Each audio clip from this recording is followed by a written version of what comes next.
Hello, everyone, and welcome to Time to Rules Campaign 1. This is episode 109.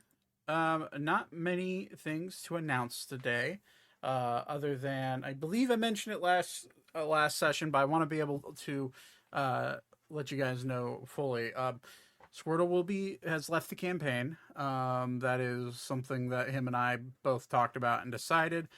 You will probably be seeing him in campaign 2 whenever that happens. However, he has decided that his work schedule with the new job is just too much. So, just a heads up on that. However, let's there's not a whole lot to go over. Let's get into a recap. We have everybody here that should be here, and we're gonna get right into it. So, thank you for watching and being here, and let's do it.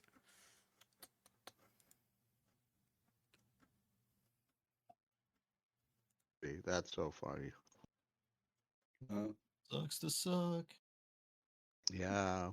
You mean just like I the wasn't even bears? gone. I wasn't even gone 8 months.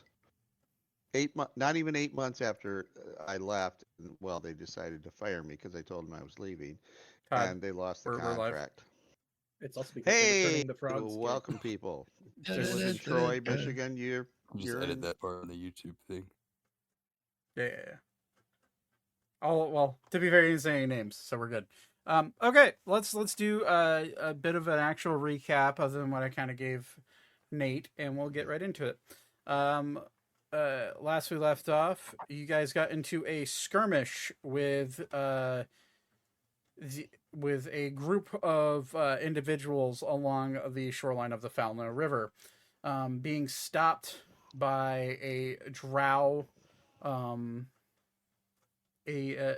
a drow, apparently a fisherman, but a drow nonetheless, being the name of Apollinaire Kane. He told you that you were on Lord Jaksha's land and you needed to announce who you were. After not much provocation, Ander decided to say fuck that and start fighting. After a fairly decent long bout with Lord Zigaro Zaksha, or Zigaro, as he says it, and his men, you were able to talk peacefully after a few rounds of combat, bringing the Lord down to a relatively bloodied state. Looking exhausted, he decided to open up a line of communication during the fight to see if everybody was willing to stop fighting. You learned that the good Lord here he controls mage hunters, the bug-like drones of the generally used by some levels of occult of occult users. They're anti-magic beings that specifically target magic users. And after being swarmed by a few of them, Orphelia kind of promptly asked if we could stop fighting. And you guys are now here after explaining that you wanted to make your way to the Lord's manor to speak to him about what you have going on and why you're traveling the river, and to just give him an opportunity to sort of apologize for the level of conflict that him and his men caused. He offered to have one of his men cast fly on all of you and fly to his manor. But that's where we left off. You guys were flying through the air. You are, for those of you that have never flown before, is a bit of an odd experience. But once you get the hang of it, it kind of feels like swimming through the air.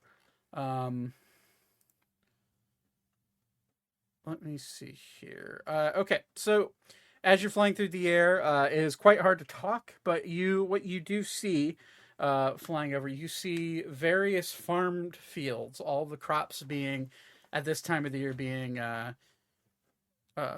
harvested for the most part. You do see the odd wheat fields still up and waiting to be harvested.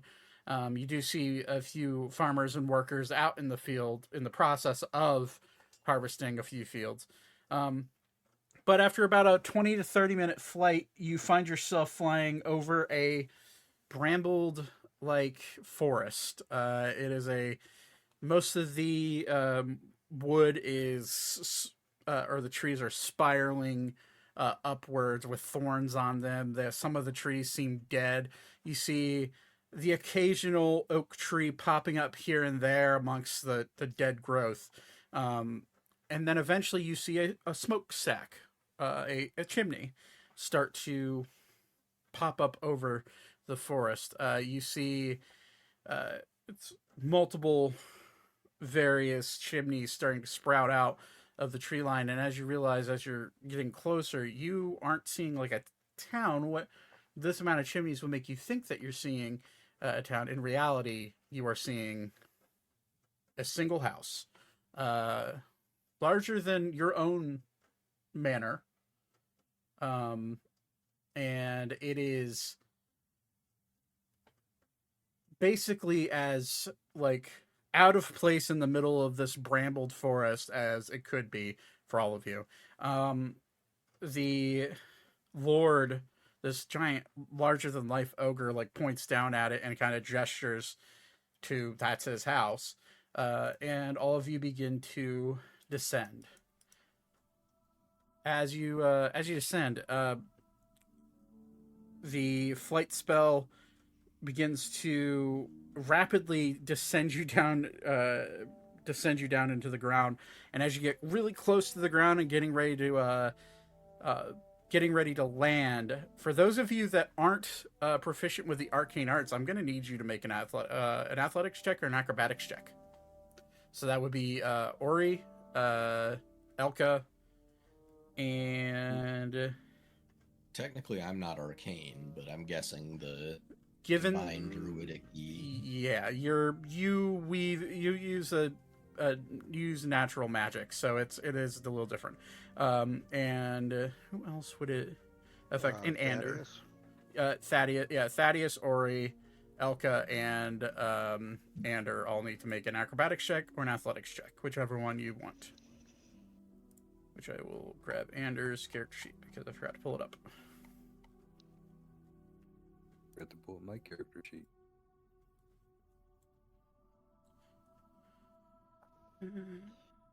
We'll do athletics. I don't know why I'm rolling with advantage on him. Oops. 24. Okay. DC's pretty easy. It's a you need a 15 to land this without any sort of injury. Acrobatics or athletics, whichever one you prefer. 21. Okay, you're good. So all of you managed to land in the courtyard of this manor, and I will show you what that looks like. It's quite a big map.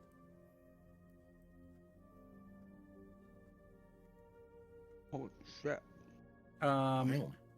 You guys land roughly here in the middle of these fountains.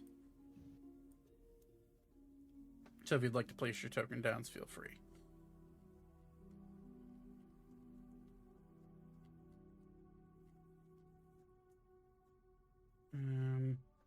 You see, Zach, you fixed the grid. Good work. What the hell? Yeah, it's as good as it's gonna get, given the size of this map. With Oh God, why is Beaver so tiny? Also tiny Beaver. I mean, that's how small he is. Don't you remember? Oh, look at it. I'm the second tallest person in the party. I know. We were over there. Mom said it's my turn for the Xbox. Guys, my pet turtle has landed. Mama flew up. I do not know what I'm doing wrong, but I can't drag my character over. Drag from the letters, not the icon. I got you. I knew you were gonna do that. Magic, did you not? I thought we made another token for Zane. Did you not update it? I don't think you ever gave it to me. I thought for sure I sent it to you. It's all right. I'll find it. We'll adjust later. Okay, so I need the ogre. gonna say. Thank you, Brett. You see a good portion of the lords. We'll call the lords' merry men. We'll call them. Land, and immediately they look at their larger than life lord, and he kind of looks at him and says, You're more than welcome to wander on back to your own abodes if you'd like. I think I'm more than enough for these adventures if they get any sort of wrong ideas. Plus the houses, and the only one that kind of is wary of these commands is the drow, and he's like, my lord, I with all due respect, I would like to stay by your side while you have guests, just to make sure that, not that they're not trustworthy. I trust that you are good. I know you are a good gauge of character, but we were just in a heated fight. I suppose that's so. Very well. Ammriel, you may stay. Everyone else, head on home to your families.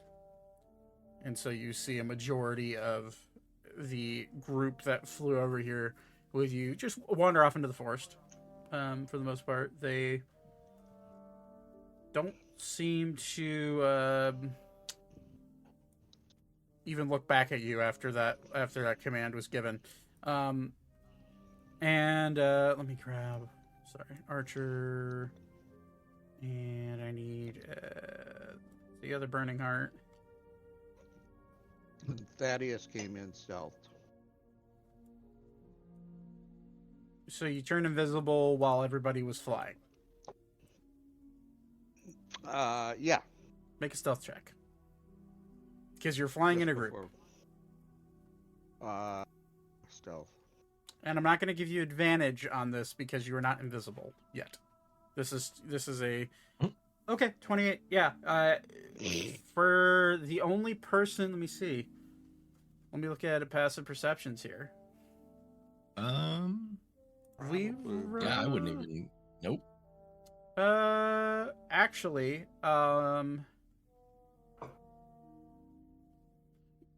Orphelia, as soon as you pull your, you go invisible and disappear, Orphelia notices you disappearing. Her passive perception is 28. Do I notice that she notices? Make a perception check. By the way, I'm assuming that I also see this because I have true sight. Yes. You always know where Thaddeus is at all times. That is 22. I'm gonna say, for this sake, we're going to roll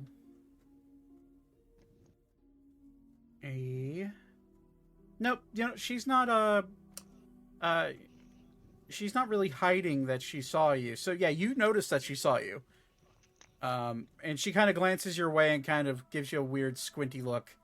But more of a judgment look than anything. And then as you disappear, she just kind of continues focusing on making sure no one falls out of the sky. So, okay. I'm sure my friend gave me a nice judgmental look. Haha, I see you, you little bastard. Probably. Okay. The Lord Zaksha looks at all of you and says, well, follow me in. We can have a nice discussion about your travels and your plans, and do mind the religious artifacts on the wall. I'm quite devout, as I said. And he will guide all of you in. So, just for this sake, he will guide you in. The foyer you see is, you see a grand single wide, like a single staircase, going straight upwards to a small upstairs area. Off to your right, you notice the doors opening to the kitchen. As you do that, all of you notice a broom sweeping the floor by itself. Very very much. I grab Ori's axe and I attack it. Make an attack roll. No, I'm kidding. Lord Zaksha will look at all of you. Please follow me. And he'll guide you into this room here, into the left side being looks like various seating. There's couches and a fireplace. And he will walk over and take a seat at the head of the table, farthest away from the door. You'll see Apple there kind of wander to his lord's side and just stand. In fact, he's not standing. When he comes to rest, you notice that he begins to take a seated position, but mid-air. He is floating like crisscross applesauce, just watching all of you. The reason why I have everybody's tokens out is if you want to do something while you're in here. Ander will sit at the other head of the table, given that he's captaining this voyage. And then if everybody wants to put their tokens wherever, you'll notice you'll notice that Elka's gay uncles sit on the same love seat together. Farthest away. They're just gonna. They're gay? Well, Elka says They're just really good friends. Elka says, Arch is just happy to be in a relationship. Yeah, that tracks. You said something about artwork, collectible artwork. It's. I think you mean the religious relics. There are various. There are various artifacts that are hung on the wall. Okay. So give me a minute before we get into your thievery, Todd. Oh, that's fine. Okay. So the Lord looks at all of you and says, 2, 3, 4, 5, 6, 7, 8, 9. You seem to be missing someone. Oh, fuck. He may not. I know exactly who that would be. That would be Thaddeus. He's probably skulking about somewhere. Well, I'm sure the house will take care of him if he decides to do anything too sneaky. Anyways. Okay. Can I roll a perception on hearing that? He's a very loud ogre talking, and you're just in the room over. I'm going to say yes. With an 18, he's not hiding it whatsoever. You hear him say, the house will take care of him. I'm going to realize that what I was about to do was stupid, and going to... With your 18 perception check, Thaddeus, as you're... Actually, yeah, in this little side closet, looking at there's a few like scrolls and like other small trinkets. You notice some bones sitting on there, sitting on the shelf. Out of the corner of your eye, you see what looks to be an eyeball move across the wall and open behind your head, like in your periphery. And as you go to turn and look at it, it shuts, and you do not see it shut. It's just gone. Yeah, I'm just gonna join my friends. Good choice. Can we, out of curiosity... Sorry. Oh, you found your way in. I thought we were missing someone. I had to use the bathroom. Make a deception check. The bathroom isn't even at the front. Hold on. I need a d20. Since the Lord sheet is not in roll 20, this is an old character of mine. Andy, I have his paper sheet. Did we fight him a long, long time ago? You have met this character in another life. Yes. Oh, okay. He was at Strixhaven, or Strixhaven. Strixhaven. Can't forget Strixhaven. Yeah. Inside. What a Never school. forget they misspelled the sign. We just rolled with it. That's a 2 on the dice. But his insight is pretty high, but not high enough. He looks. Oh well, plenty of trees to water here in the forest. They could use it. Okay. So It will grow large. good. He just goes. Okay, so who are you? I'm kidding. I know exactly who you are. You're the rat bastards. So curious. What is a pretty famous adventuring group traveling down the cursed trade route for? And why are they with? Well, I actually don't know who you are, as he looks at Ander. Ander kind of like... Who wants to explain this? Ander kind of just looks back at him. I'm a captain of an airship. Oh, an He's airship? also the queen's consort. Not officially. You see... He's screwing your queen. You see a smile go across Zagaro's face. I see. Well, then I'm an honored company. No, you're not. He rolled low. Let me just say, the company you're with, especially when I glance at Thaddeus when I say this, likes to claim he's from somewhere he's no longer allowed to be. I lost. Yes, but I've admitted it. A lost puppy, Unlike- I see. Unlike Al, our fearless captain, who thinks he knows and belongs everywhere that he shouldn't be. Anders gonna just shoot you a look. The fuck, man? Anyways, You know it's true. All right. so could someone explain to our fine host what we're doing? I'm getting annoyed. And Lord Zaksha will look at all of you and say, yes, please, that's the whole point of us coming here. Regale me of the reason that one of the most famous adventuring parties in all of the land is traveling through my neck of the woods. We're famous. Yes. Quite. What's my name? The Ori of the Orange. You are Ori. I want him to say it. Bloodthirsty Minotaur, known for his brutality in fighting. Quite strong, I might add. As he kind of nurses some of the blows that you get. That me piloting Ori last session gave him. Or he gets flashbacks that are not my own. Whose brain is this?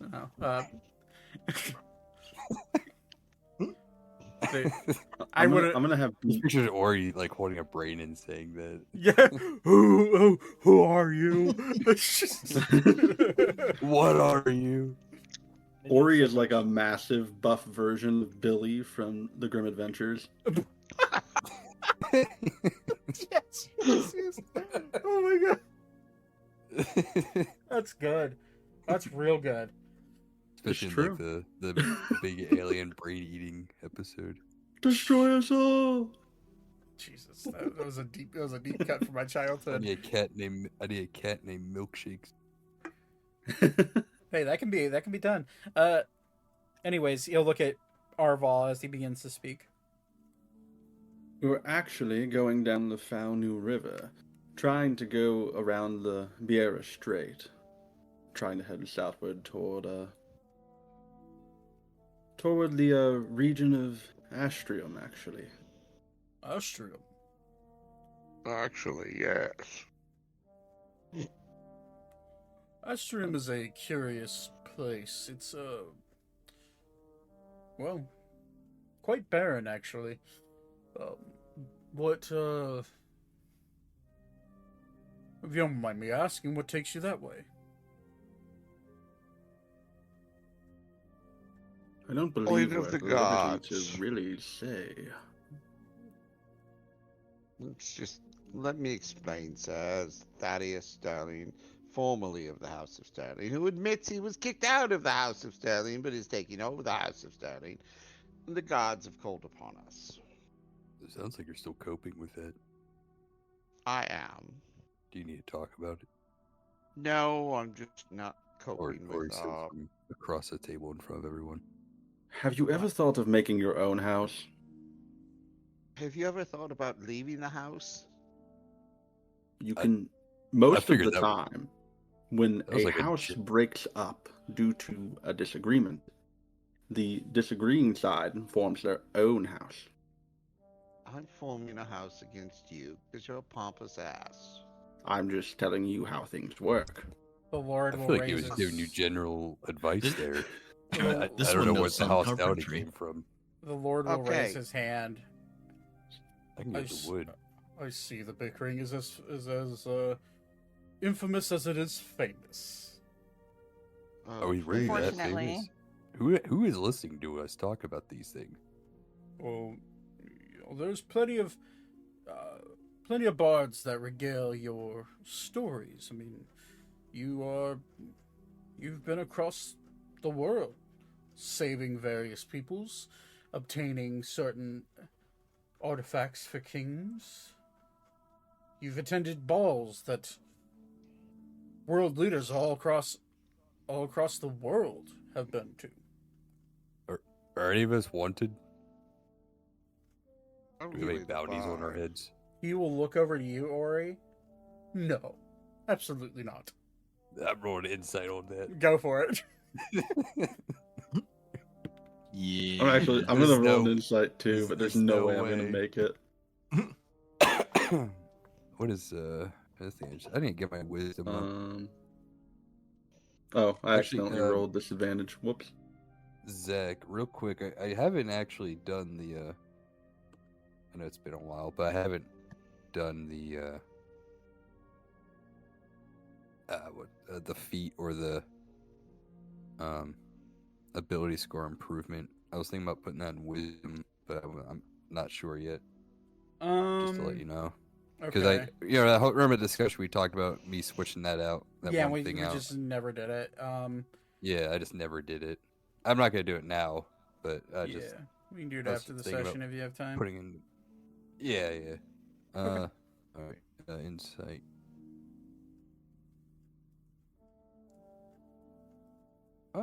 Dirty 20. You see the smile, the fanged, toothy smile curl up on his face, and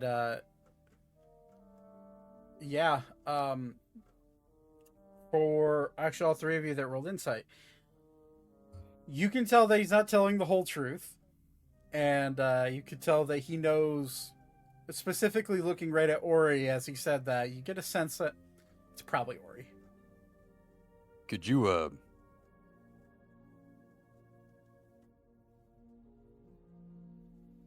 I feel like you're not telling me something here. Could you enlighten me?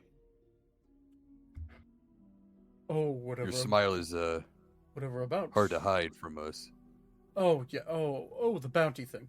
Not necessarily. Well, actually, yes, there was a bounty. I don't remember. Gods damn it! Who could Wait. possibly have done that? Although, however, Who's it on? it is My on... best friend Thaddeus, has a isn't it? bounty. No, I'm your best friend. It's probably the bard who thinks he's the social butterfly of the world. Why would I have a bounty? I don't know why you're being so mean to him. He gave you like solid advice like a minute ago. I don't know. Yeah, I where this is told you coming to from. shut the fuck up. I we did not did it. say that. I You're all said to make hearing. your own house, and you continually It was like like to kind. not listen.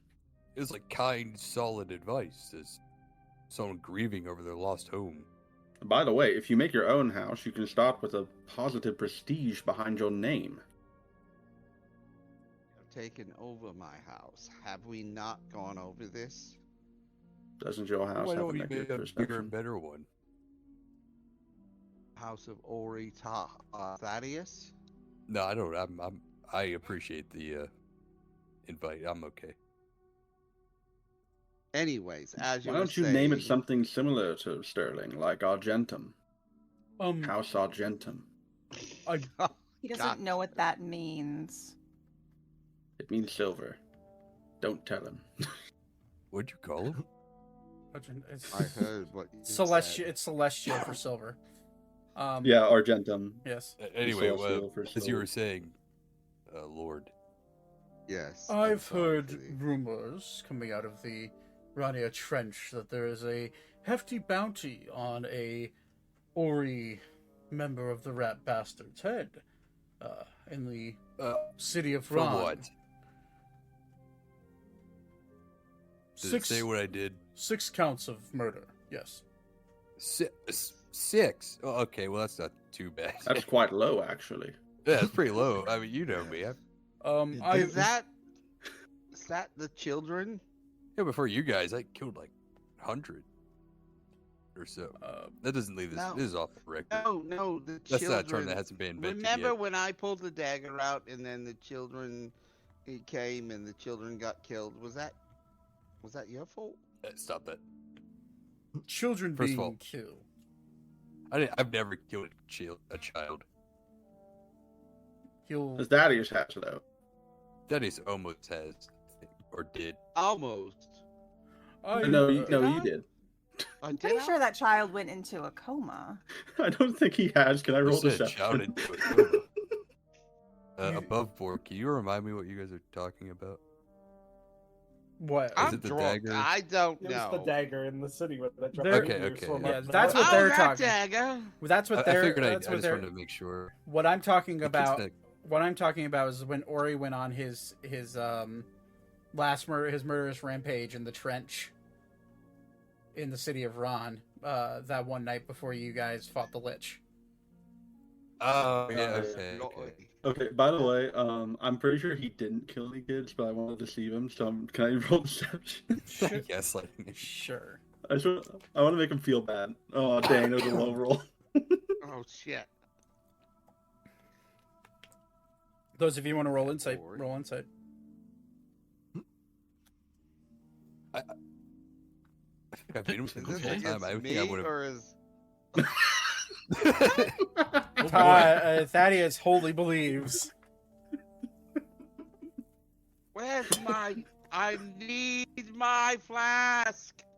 I must That's miss why he that part. drinks, to forget about it. I can't believe you did that, Thaddeus. Okay, I need you all to. Oh wait, hold on. High or low? Oh my god, here we go. Here we go Okay, again. I Me- picked low. I picked low. Hello. Me and Nate just simultaneously sat back in our chair and sighed. Every fucking time. Yeah, it's low. In our other games, like, he did that like 5 times. You notice Thaddeus has pulled out one of his flasks or jars and is like guzzling from it. If anybody wants to do a perception check, they're more than welcome. We don't care. Or he cares. I'm I'm sorry, that rolling. came out really mean. Nat 20. Oh, this is Arvo totally cares, fucking. but he probably won't do anything This- about it. This is poison. This is not poison. This is pure alcohol. Pure alcohol? 17s in a You're row. drinking That might still be poison. Ethanol? That is literally poison. I don't.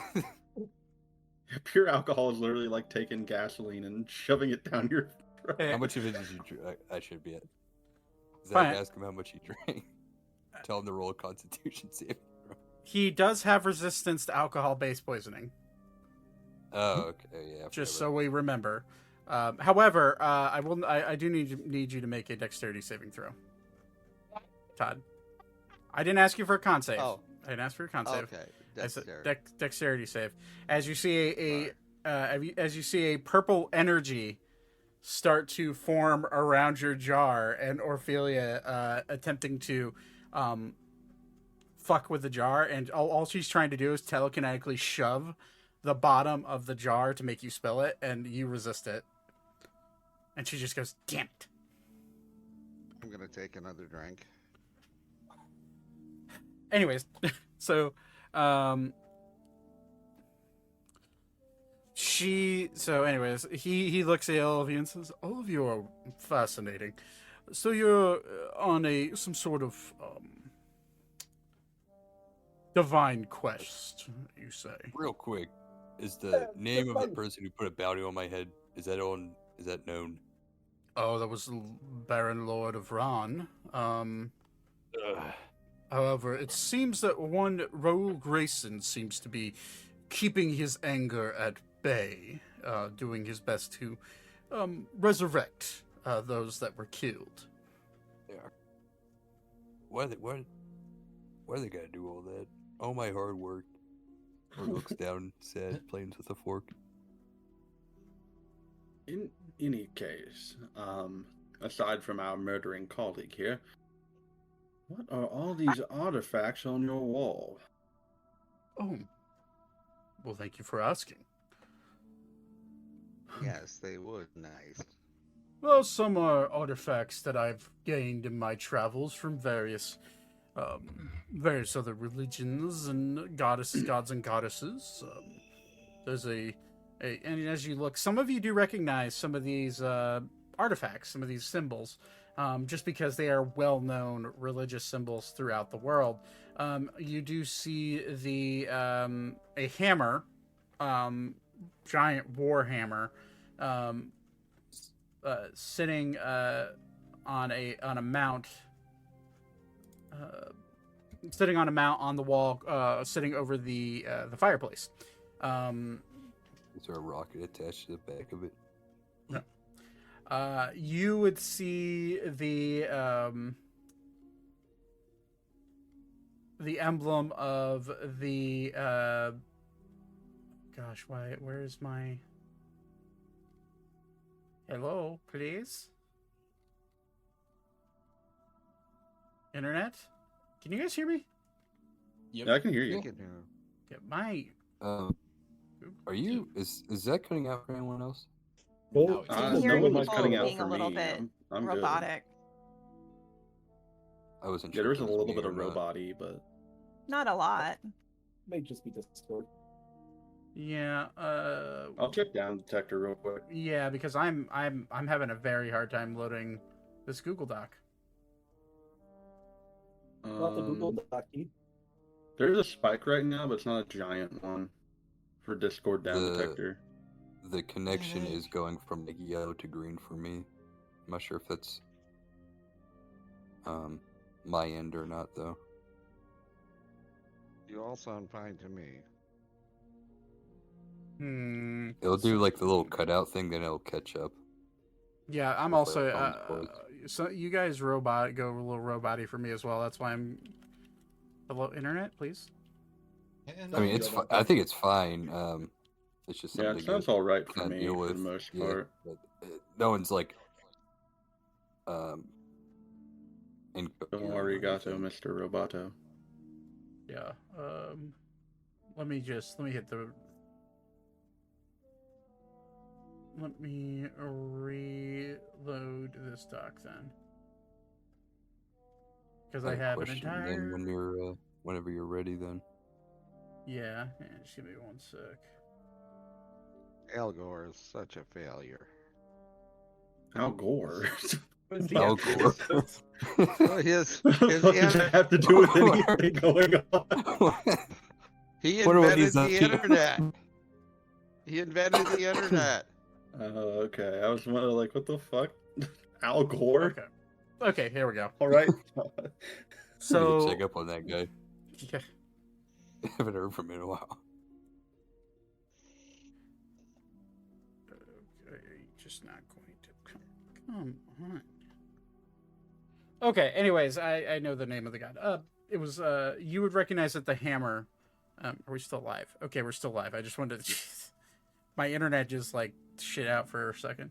Okay, so you will notice a symbol of of what looks to be a hammer and a chisel crossed engraved on the hammer, and you would all recognize that as the symbol of Gond, the goddess of craft, and also the patron god of the dwarves. That's a really cool name. You look around and you see various symbols. One from the god of murder and torture, the Pain Lord, Baal. You see his Arcane Lord Ball. That's funny. That's right up my alley. Yeah. You notice a skull surrounded by a it's like a ring of like blood drops. You see a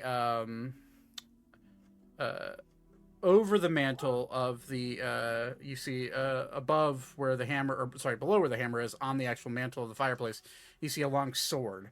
It's a you look closely at the kind of the arcane weaves of the blade, and you would recognize the markings of Azuth, the god of wizards, otherwise known as the father of mages.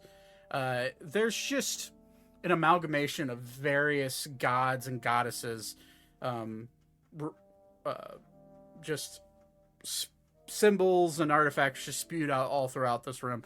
And then you see, specifically in the corner, you see a statue.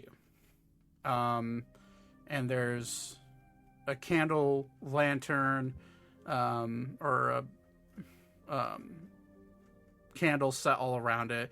You notice spider webs and other various potions concocted around it, just sitting about. And you see a symbol of a god that I don't think any of you would recognize. You could try to roll a religion check. For those that are proficient in religion, you can roll a religion check. If we're not proficient, can we roll one with disadvantage? I will allow that, yes. Okay.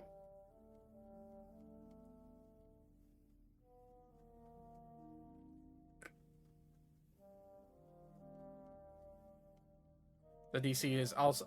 I'll say that the DC is set very high. It's a 25. What's the proficiency in? Religion. If you have a proficiency in religion, you can roll. You can roll normally. If you don't have proficiency in religion, you roll a disadvantage.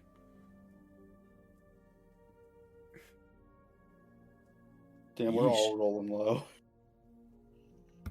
Is anyone proficient in religion in the party? I didn't want to know anyway. Hey, are you done? Yeah, with that Oh my one. goodness. is that the last item then, Zach? What do you mean? I was gonna ask a question to Oh, yeah. the ogre. Yeah. What is the? It was a statue, right? Yeah. What is this? What is the statue over there in the corner? Oh. I'm tickled you noticed that. That is a statue of my matron. She's known far and wide for her generosity and kindness. She's Mithrade. Have you ever heard of her? Have I? The roll of that's kind of what the religion check was for. So you haven't rolled Okay. it. So if you have I did roll. It was a low. Well, now that we know the name, can we re-roll? No. Okay, I was gonna say maybe hearing the name would change. And well, I'll just ask. Keep talking about it. Oh, what is what is what are they all about? Oh, she's a goddess of rebirth. She blesses all with her. She blesses all by decomposing those that have passed. She embraces them in her care as they decompose, and they are eventually reborn thanks to her generosities. Oh, okay. She sounds nice. She's great.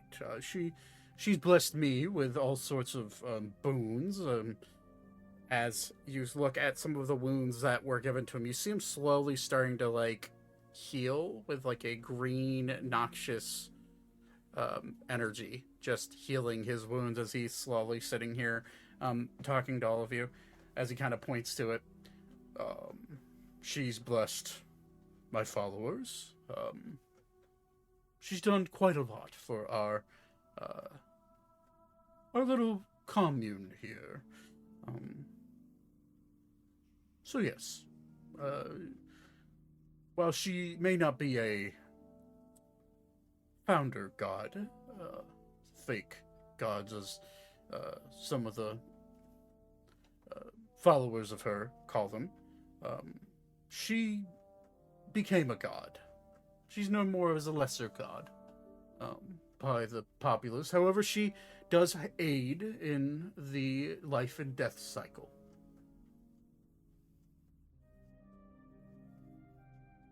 Wait a moment. Interesting. You said that her followers refer to the greater pantheon as false gods?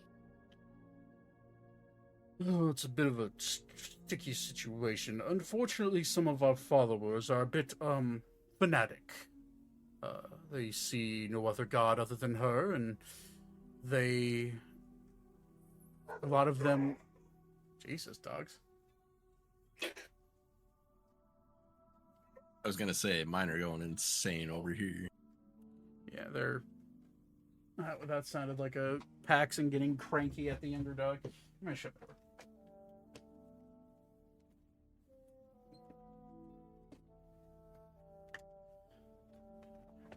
Oh. Okay. There's a bit of fanaticism in my, within the religion of Mithrade. She preaches to respect other deities. However, some believe that, other deities don't deserve the respect. A lot of followers of Mithrade have been converted from other religious sects throughout the world, feeling that they've been let down by their gods and goddesses. It's kind of a landing place for a lot of misfits, if I were.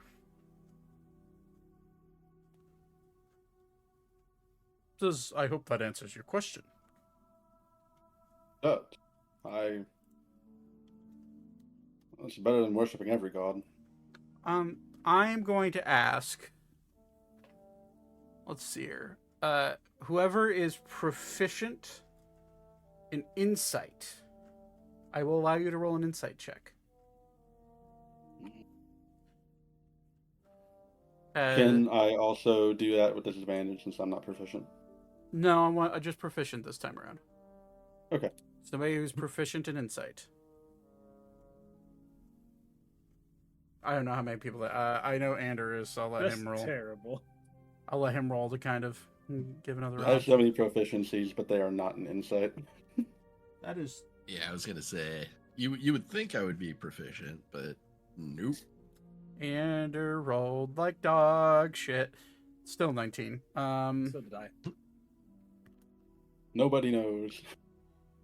Orphelia rolled really well. That's a 30.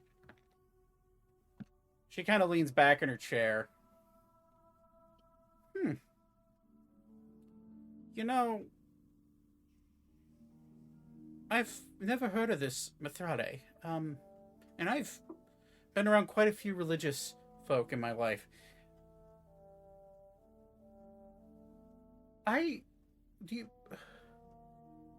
You said your god gives you powers? Why yes.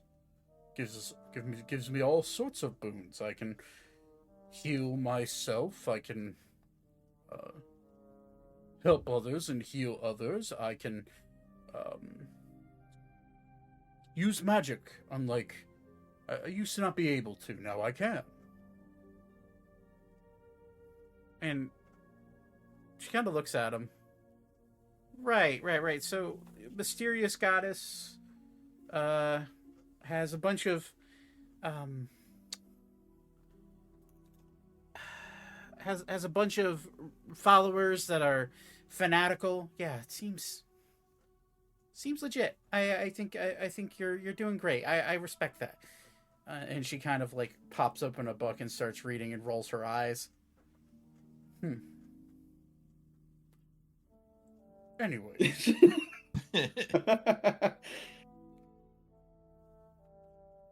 how dare you? You could be a paladin. You don't know that. It's true. Yeah. Or a dark cleric. That's also true. He looks at all of you. Well, I suppose I do have a bit more to ask. You're on this divine quest, as you say. You're passing through the Fountain River to get beyond the Beer Strait. I understand that. I have seen the skies and realized that a sky ship flying through them would not be very safe. However, confused as I may be about you being here, I guess I'm more confused about why they're with you, as he looks over to Ophelia, Elkis, and Archer. Well, I'm related to one of them. He seems to want to keep me safe. Two of them. Family, I see. And Elkis kind of chimes in. Do you know who we are? Like, at all? No, I just was able to figure out how powerful you are. You three specifically seem to have been partaking in your craft for a very long time. And Archer kind of looks at him. Yeah, I mean, been around the block a time or two. We've fought in the Titans War. If that's what you're. Oh, the Titans War. Maybe that's where I'm recognizing you three. They are much more educated than probably you. Oh, I don't know about that. I've been around for 300 or so years now. I've read many books, traveled many lands. Does one define... Arrogance is getting the best of you. Arrogance and intelligence are two very separate things. And plus, I'm not very arrogant. I'd say I'm more confident in the life that I've lived. As he, stares you down. Anyways. I recommend not listening to our rogue noble. He likes to speak highly of himself. I wasn't speaking highly of myself. I was speaking lowly of him. Exactly. It's the same thing. It's like a seesaw. Doesn't matter what side of it you're on, you're still moving it. Weaver, with still your passive... don't understand physics. Weaver, with your passive perception, you notice Ammriel in the corner, who's crisscross applesauce floating in the air. You notice him slowly starting to chant an incantation. However, as soon as he notices you looking, and he stops. Did I recognize what it might be? That you'll have to do more of an insight. Yeah, unfortunately. All right. Unfortunately, I rolled. Hold up. I rolled 3 17s in a row and then 2 1s in a row. Yeah, that's rough. Unfortunately, you can't tell the difference between whether or not he's simply muttering a self-prayer or actually chanting something. And he's doing it very quietly in the corner. Fair. I'm going to be very focused on him for the time being. Okay. Oh, where are my manners? As he claps his hands. Would all of you care for some tea, or perhaps a nice cold glass of water? I'll take some tea. Wouldn't mind some. Can I ask a quick question real quick? Sure. Can I roll... what kind of roll would I make to look for, I guess, artifacts for Malar, Sune, and Lazarus? given the fact that you're not actively like searching, you're just kind of glancing around the room. I'd say perception. Okay. Just seeing if there's anything that you recognize. And you do know those three. You don't know Malar's symbol, however, you do know that of Sune and Lazarus. Because, well, one Lazarus' symbol is on your axe. Yeah. And wine alcohol is favorable to me. 16. 16. Glance around the room, you don't see anything from anything related to Sune. You would know that she is a god. She is the goddess of love, and you would know that she. You would recognize that she is a very sought after religion, or following her is very sought after by a lot of people, just because it is a very widely recognized religion. She was one of the few creator gods that actually was still worshipped. But looking around, you don't see a Sune symbol anywhere. You don't see anything evolving around Lazarus. You do see something that involves Ammriel, which is you would recognize as the goddess of winter knowledge, where she does have some involvement in Lazarus's backstory, that he has that you would just innately know from attuning to him.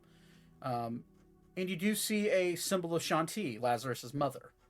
However, you don't see anything regarding Lazarus. However, your eyes dart around this room and it stops. And there's a tiny little ring sitting on specifically this shelf as you kind of like turn your head and just kind of glance around the room. And you notice a ring that has a skull on it. It's a skull ring, but it has no jaw. It is a jawless skull. And it is the metal that it's forged onto is pitch black. And the actual skull is made out of probably actual bone. It's white. Could be ivory, but bone of some sort.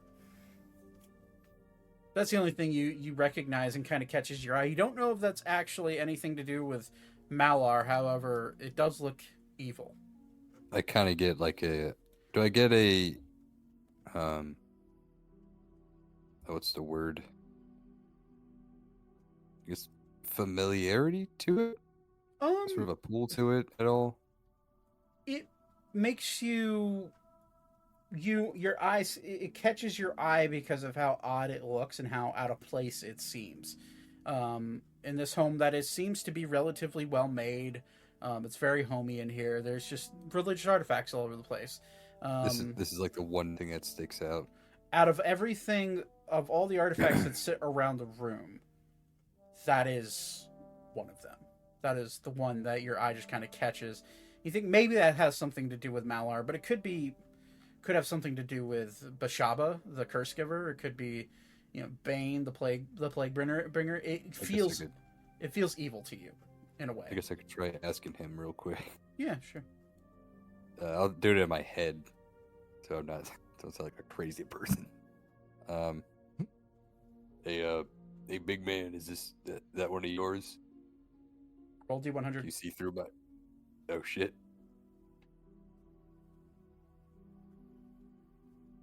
Uh, 96. Yeah, you got to roll below your current level to talk to the gods in your head. So you say that in your head and get no response. However, you do hear a muffled warning from Sune.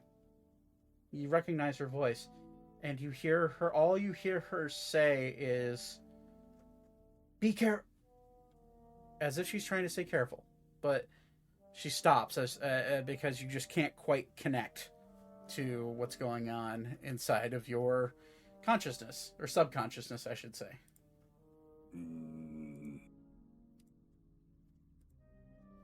And with the 90, whatever you rolled, 98, 96, whatever it was, you have no connection or any really awareness of what she's referring to.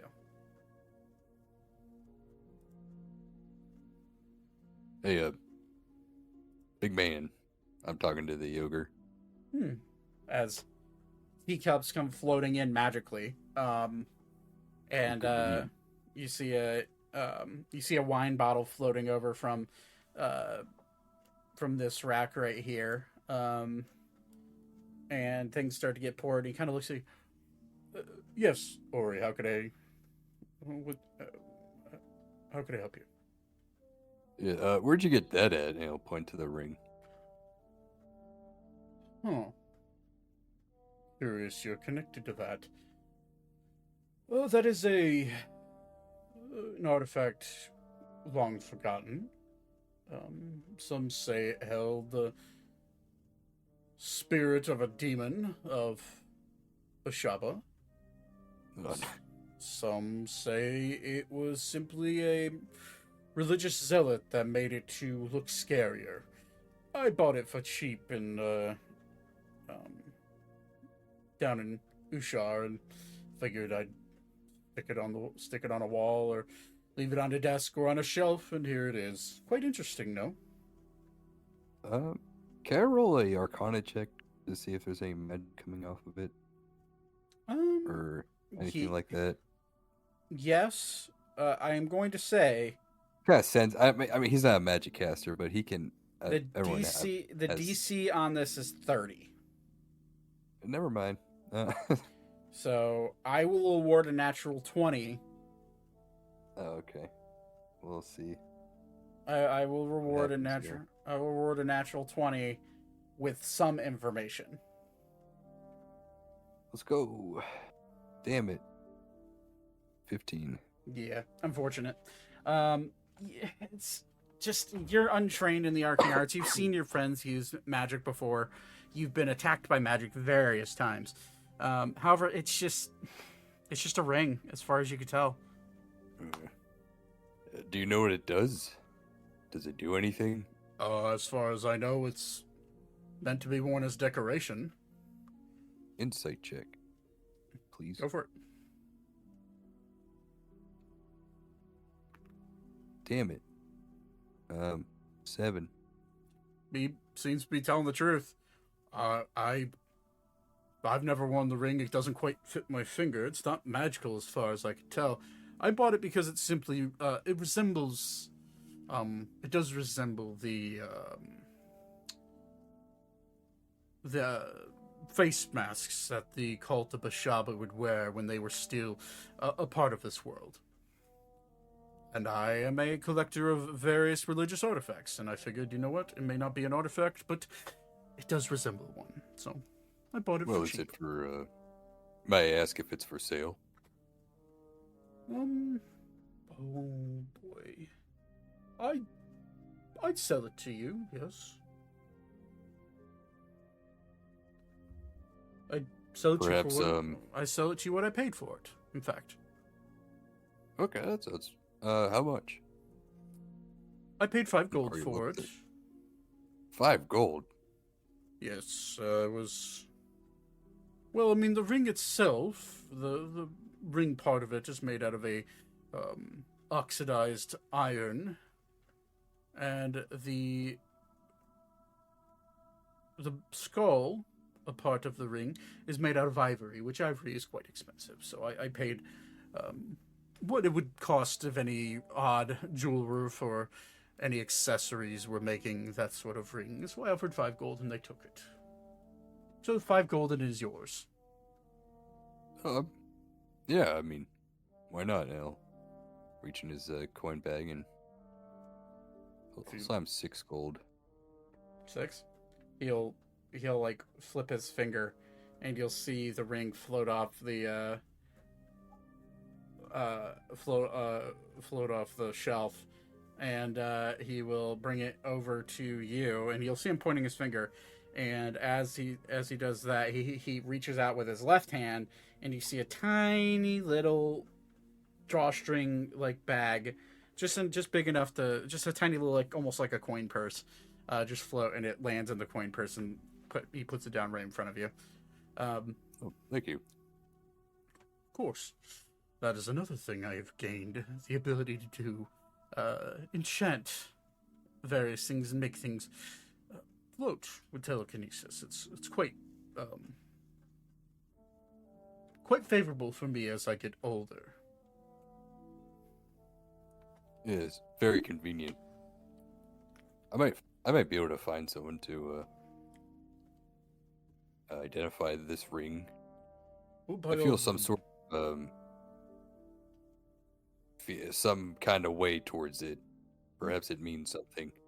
Well, by all means, it's yours now. Might have to clean out the other spare room in my head, if you know what I mean. We'll see. He's gonna roll an insight check on that. He rolled really shit. No, he didn't get anything from it. It's a 2. 2 plus 12 is a 14. So, Damn. he's an old man. He'll look at you. How long do ogres live Normally, for? 60 Yeah. to 80 years. Oh, okay. You would just know that because you specifically would know it because there's plenty of ogre tribes that dot the Astrium landscape. Actually, Some of Ori's best friends are ogres. I just made that up. if you want, Oh, you no. can make it. Actually, I'll allow Ori because you are from Thaddeus isn't an ogre. What? Thaddeus isn't an ogre. Yeah. If Just you joking. if you want, I'll allow you to roll a history check. Because you are from Astrium, I will allow you to roll a history check, and only you. Alrighty. History. 18. 18. That was the DC. Nice. You, off the top of your head, you've heard stories about ogre lords of old. You would know that ogre lords used to rule the southern half of the Valentian Empire on behalf of at behalf of the current empress of the Valentian Empire. This would have been 200 years ago. You would know that a lot of those ogre lords were benevolent. They cared for their people, and they were mostly harmless. They were not warring. They were more stewards or wardens of their region. And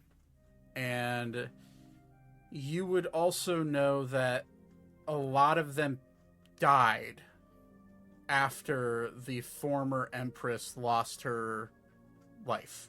And you know the former empress is, who I'm speaking of, is Valentine's mother, the current queen's mother. You would know that they made some sort of pact with her in order to extend their lifespan. You would know that she was a true vampire, just like Valentine is. And some sort of pact magic was made, and once that pact magic was broken due to her death, a lot of the ogres passed away.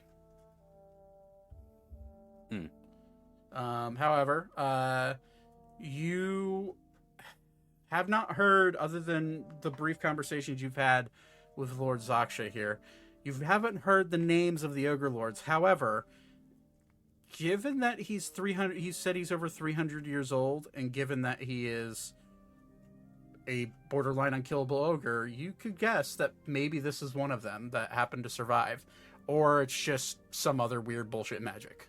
It's one of those two. Okay. So he'll kind of glance, the Lord will glance out the window, and all of you will notice him do it, and it is starting to get a little bit darker in the day. And he kind of looks, I suppose, do any of you have any questions for me? Now that I know who you are, I have no quarrel with you heading back to your ship and being on your merry way. But you're more than welcome to stay as long as you want. Do you want to... do you have any general inquiries for me? I figure I've asked enough questions. I can't say I have any personally. I think you've answered all my questions, honestly, which I appreciate. And you do have a pretty nice house.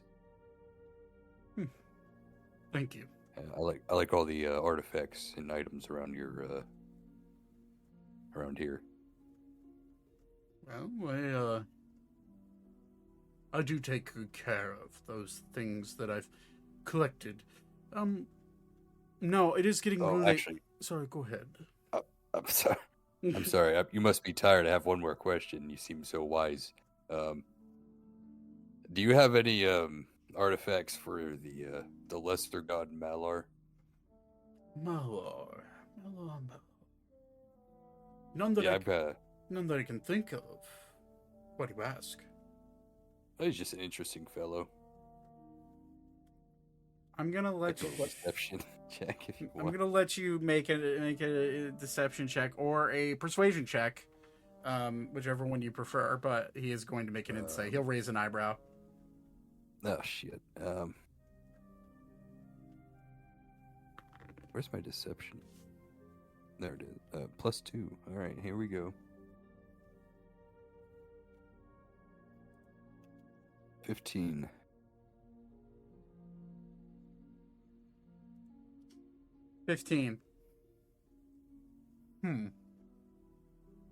Well, I don't have anything necessarily revolving around him. I do sense a little bit of you trying to hide a bit of a connection to him, and I won't pry. We all have our, as they say, skeletons in our closets. I'll say we have a bit of a history. It's about as much information I would like to get into. Fair enough. I too have history with various lesser gods and their champions, and it's understandable. They talk to you? I've talked to quite a few gods in my time, yes. Oh, okay. Like constantly? No. Visiting various altars and shrines and other keeps created on their behalf, looking for artifacts. You tend to have a few run-ins with a god or a demon here and there. That sounds convenient that you have to go somewhere and they don't just bug you all the time. Do they bug you all the time? Well, one of them did. Anyway, no more questions. Actually, if I may interject, I just had a thought. Do you know anything about the God Touched? You'll see his interest immediately skyrocket upon you asking that. The God Touched, you say? You mean the Chosen? The Chosen? Yes, that's what they're called in my background. Those that have climbed the world tree in Ushar and peeked into the realm of the gods. Those are God Touched, or the Chosen. What do you ask? In your beliefs, what do the Chosen serve, I suppose? Spreaders of knowledge, in a way. Some of them become champions of the various gods. Some are chosen to be reborn as an Asimar, child of a god. It really just depends. I know a fellow that is also a chosen. In fact, he's chosen in a different way, I should say. There's more than one way to become God Touched. You can climb the great tree. You can be quite literally chosen by a god to become their champion. You can be born as an SMR.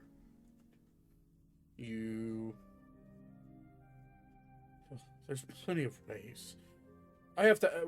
Why do you ask? Because there's. I feel like the topic of conversation is so broad that we could be here for hours. Well, I'll show you. And then he basically just starts to lift his eye patch, and as he does, he just says, "Avert your gaze just a tad. You may be blinded." He's looking full on. Okay, well, if it's his choice. Arvol's just gonna fully lift it, and it's just gonna have that golden hue spilling out, pretty much. That is quite bright.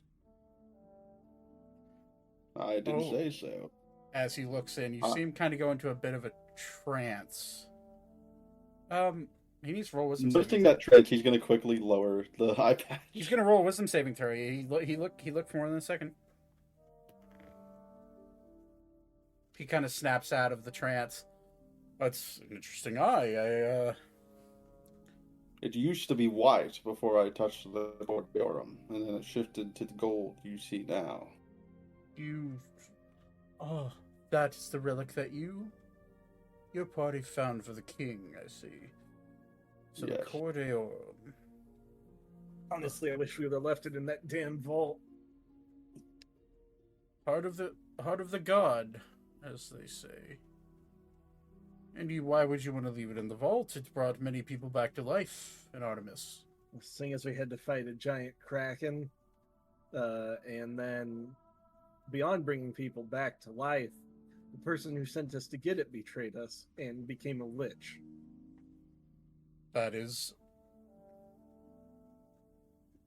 That's a lot, if I'm being honest with you. He's got it. You gotta unpack all that info.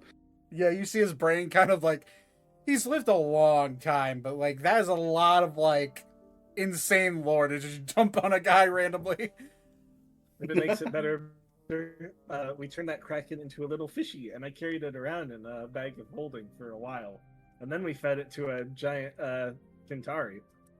If you don't know what that is, it's the giant I know what a Kintari space whale that is Arunus. You see Elkish shoot you a fucking look when you say that. Yeah. And he immediately you get a message into your brain. That's a fucking secret, Sane. He was sharing secrets. It's fine. You see Angry Bunny in the corner. Archer's just laughing his ass off. Like, giggling to himself.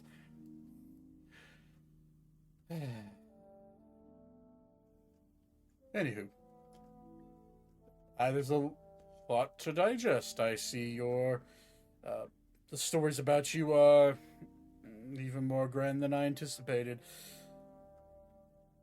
And then he, like, peeks out the window again. It is getting quite late. You're more than welcome to stay the night here if you'd like. I wouldn't recommend flying at night, or really walking through the forest at night around here. I'm sure you can handle yourself, but there are quite a few monsters that roam these woods that even I have a difficult time fighting by myself. Is it the crow demons? They but scratch the surface.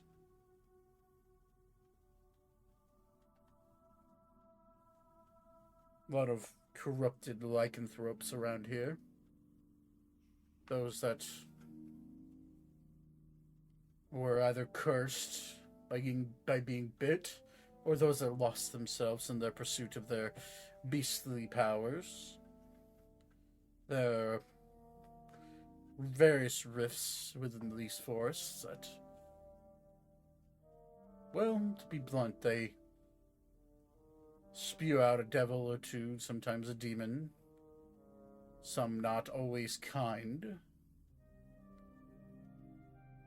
But if you were to leave, I would recommend leaving 5 minutes ago, to be honest. Oh,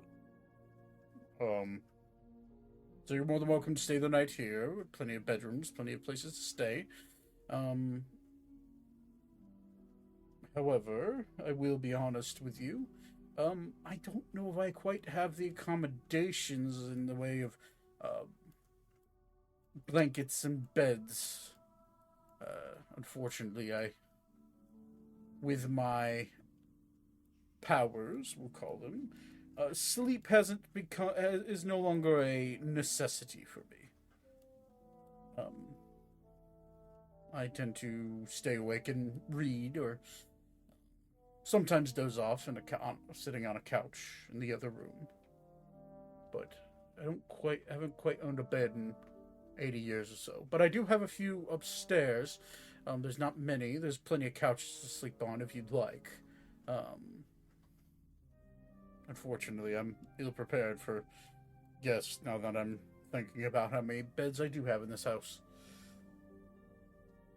But you're more than welcome to find a place to lay down here.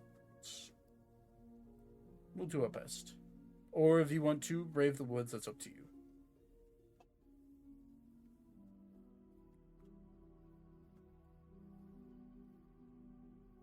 We'll stay here for the night. Very good. You look over. Look out fairly early, but He'll look over to Ammriel, and he will kind of nod, and he'll like put his feet down on the ground. I think I'm going to head home then. My lord, will you be all right? I will be fine. I appreciate you listening and keeping an eye on our guests, even though it's not quite necessary. Yes, my lord. And he will quietly saunter his way out. goodbye, Polar Bear. For a moment, for his refined persona will break when you say that, and he'll flip you off as he's leaving. I'm just gonna smile. And he will wander off out of view from all of you. So the Lord will kind of stand up and gesture. I unfortunately only have 2 beds upstairs. However, if you'd like, I guess I should probably go and check my storage room to see how many blankets and pillows I have. I will be right back.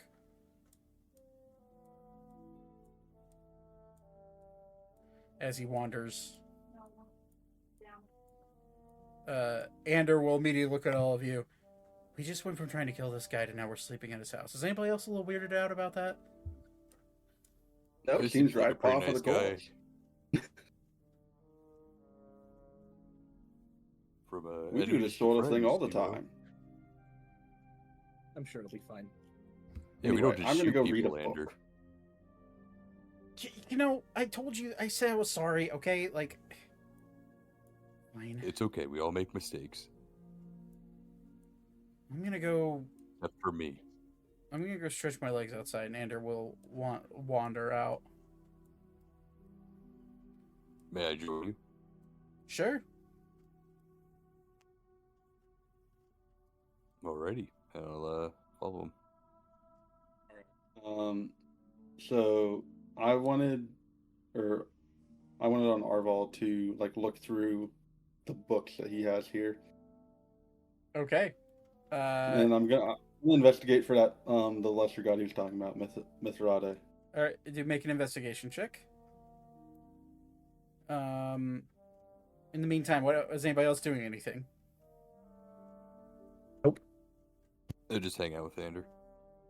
Okay. Ander will look at you and say,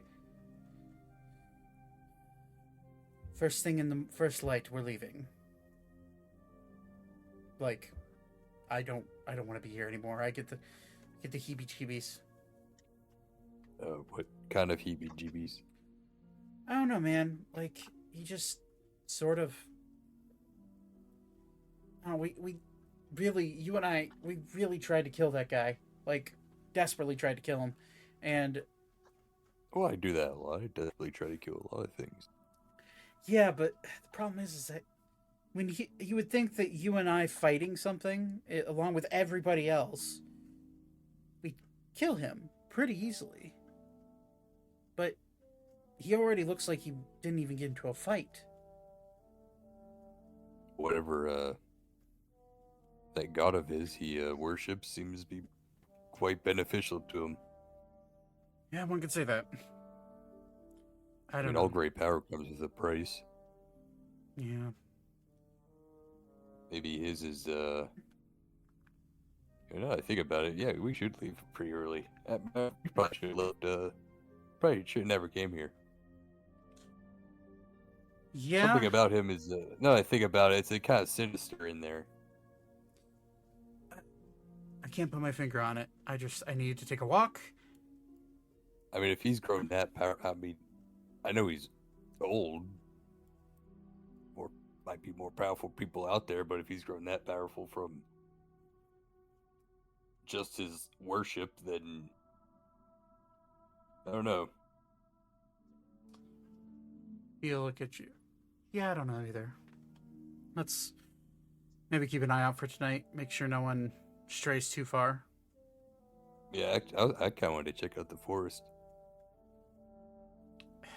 Yeah, that might be a good pastime. Maybe we wait until everyone's asleep. Could investigate around a little bit. See if we can find any ill intent anywhere. Sure. Yeah, let's do that. So he'll kind of lead you. We should probably get Thaddeus actually in on this because he's the invisible guy. I mean, sure. He'll like walk. He'll just kind of like jog in and like peek around the corner. Thaddeus. Todd, are you muted? Todd, wake up. Is your headset? Is your microphone up? Oh no. Oh no. Did he say anything? And Nope. I think he might have fallen asleep. It's been a minute. Damn it. Todd, We legitimately wake need your old you. ass up.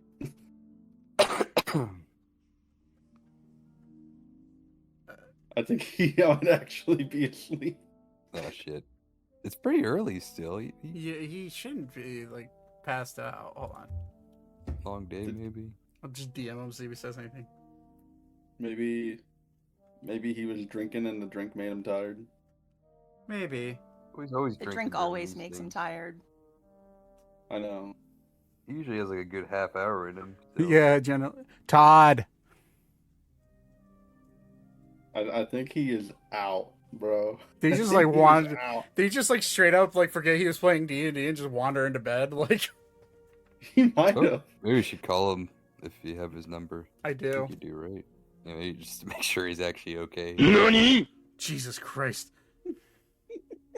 But I love chickens, Eddie!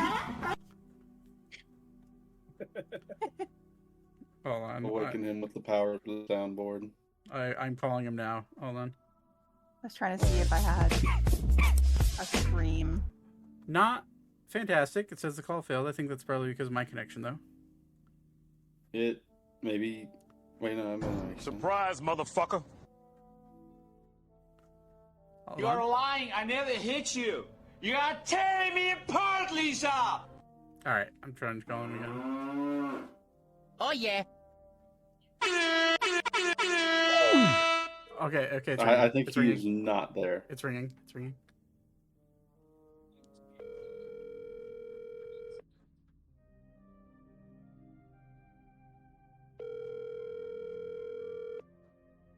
Oh no, Oh no.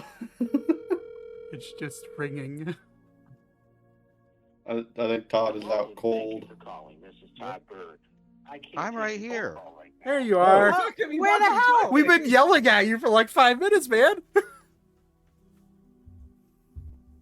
Are you You alright? texting me? No, We were We've talking. been yelling at you. and I just Just tried make sure calling. you're alright. I just tried calling your phone.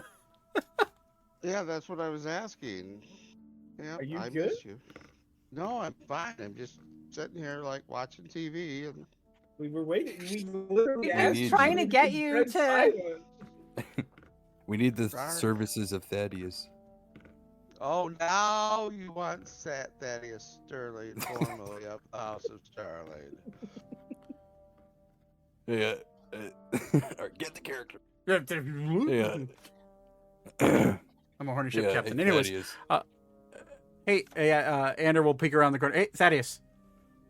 Yes, Come on. And he'll like gesture towards the front door. Thaddeus Sterling of the House of Sterling. Where am I? You're right there. Oh, and where do you need me? Right there. Outside. Yes. Ori made a fantastic point. Maybe we are both getting a little bit weirded out by this guy, so maybe we snoop around a little bit?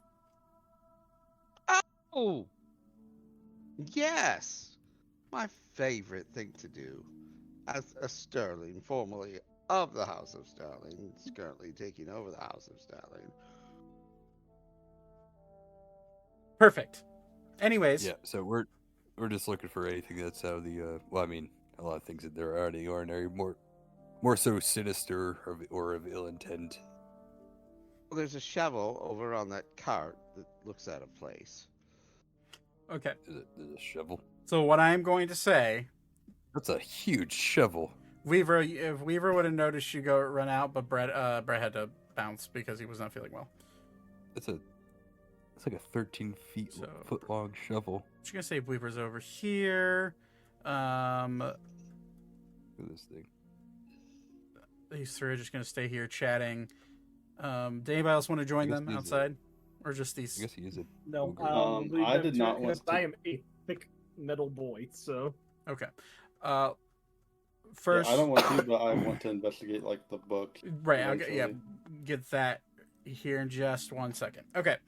So what I'm going to tell you guys outside then is pick an area on the map and tell me what you want to know more about, because you have free reign of this courtyard.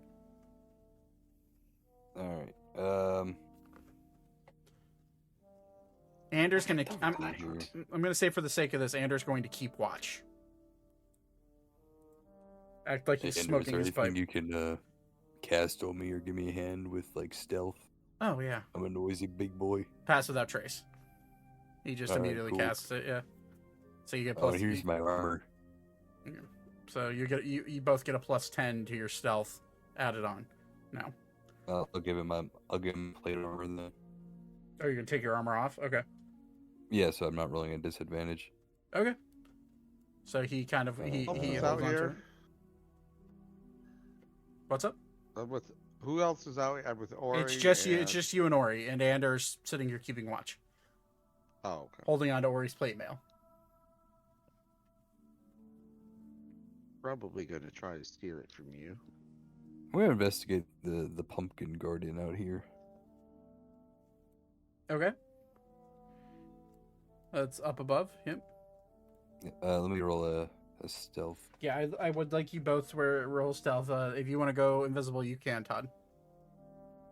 You are completely. Yeah, you're turning robot. I think it's I didn't get any of Discord. that. My connection bar is going from green to red nonstop. So I Mine's think been it's doing the just, same thing. I think it's Discord. Could you repeat that? Is that the pumpkin? I would like you both to roll stealth. Todd, if you want to be invisible, you roll with advantage. And add 10 to your That's a roll because it 20. passed without trace. 24. 24. Okay. 20. So Todd gets a 38 on stealth. He is a fucking ghost. Ander will also roll stealth. What is this? Where is it? Okay, we go. That's a 23. Okay, not bad. I'm glad you brought up Pass Without Trace. I'm also going to say during this time, if any of you need to take a short rest while you were talking, you could also roll your hit die. If you need to. I'll do that. Fine. I actually lost a lot of HP. Yeah. Did I miss a fight? You just didn't get attacked.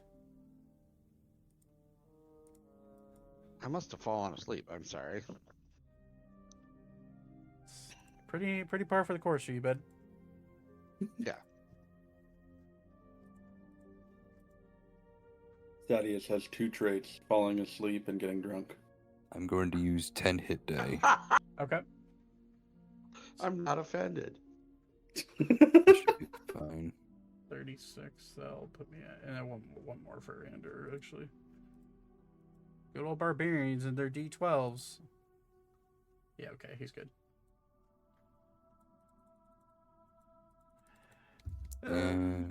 Okay, get everything back. All right.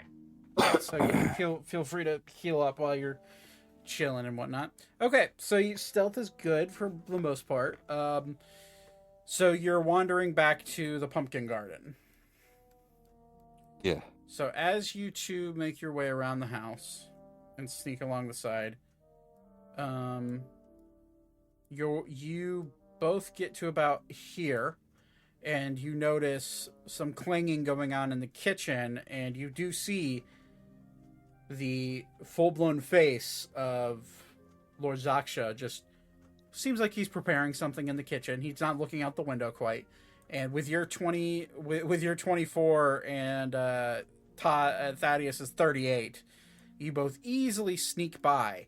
As you get here, you glance over towards the house, and there is a stairs leading down into what looks like a cellar on the outside of the house. But a wine cellar. Cellar. Fuck up that. Roll stealth check. God damn Are it. you? Do both roll. Yeah, but bro, you just yelled a wine cellar right next to Zaksha. Whispered it. Actually, is it the same? Do I have advantage? No, it's higher actually. Yeah, you're invisible, so you do have advantage. 27. 27, okay. What am I rolling? Stealth. The one thing you're really good at. 30, you're good. He rolled a 3 on his dice for perception check. He didn't even hear a bit of it. So you guys sneak.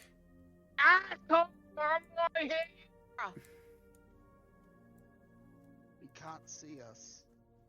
He can. That is, your voice is not invisible. Oops. So you guys make it back to the pumpkin grove. There are just pumpkins, just of all sizes. You don't even need to roll an investigation check. There's not really anything to see here other than it seems like he enjoys growing pumpkins. Usually evil people have evil gardens. Bit of a fetish. He's like the fairy godmother. He's growing them to make like carriages out of. Do I see wheels around the pumpkins? Make an investigation That's check. why that giant wheelbarrow is there. Make it. Okay, I'll make it. Maybe he just cuts holes in them. Is he repurposing the wheel, the wagons for the? All right. My investigation isn't that good. I think. I'm just 11. imagining an ogre with like little tiny fairy wings flying around. That's actually what he was doing in the kitchen. He was making. He was cutting the wings off the pumpkins. Yes. Yeah.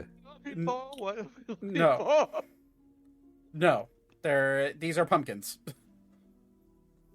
These are standard pumpkins. The real question is, how the heck is he fitting them clothes on himself? Alright, I guess we should probably check out that cellar then. Evil people always have stuff in their basement. And alcohol. Okay. Or we will continue on. Okay. I'm gonna check any doors for traps. Okay. So you guys get to the cellar door. I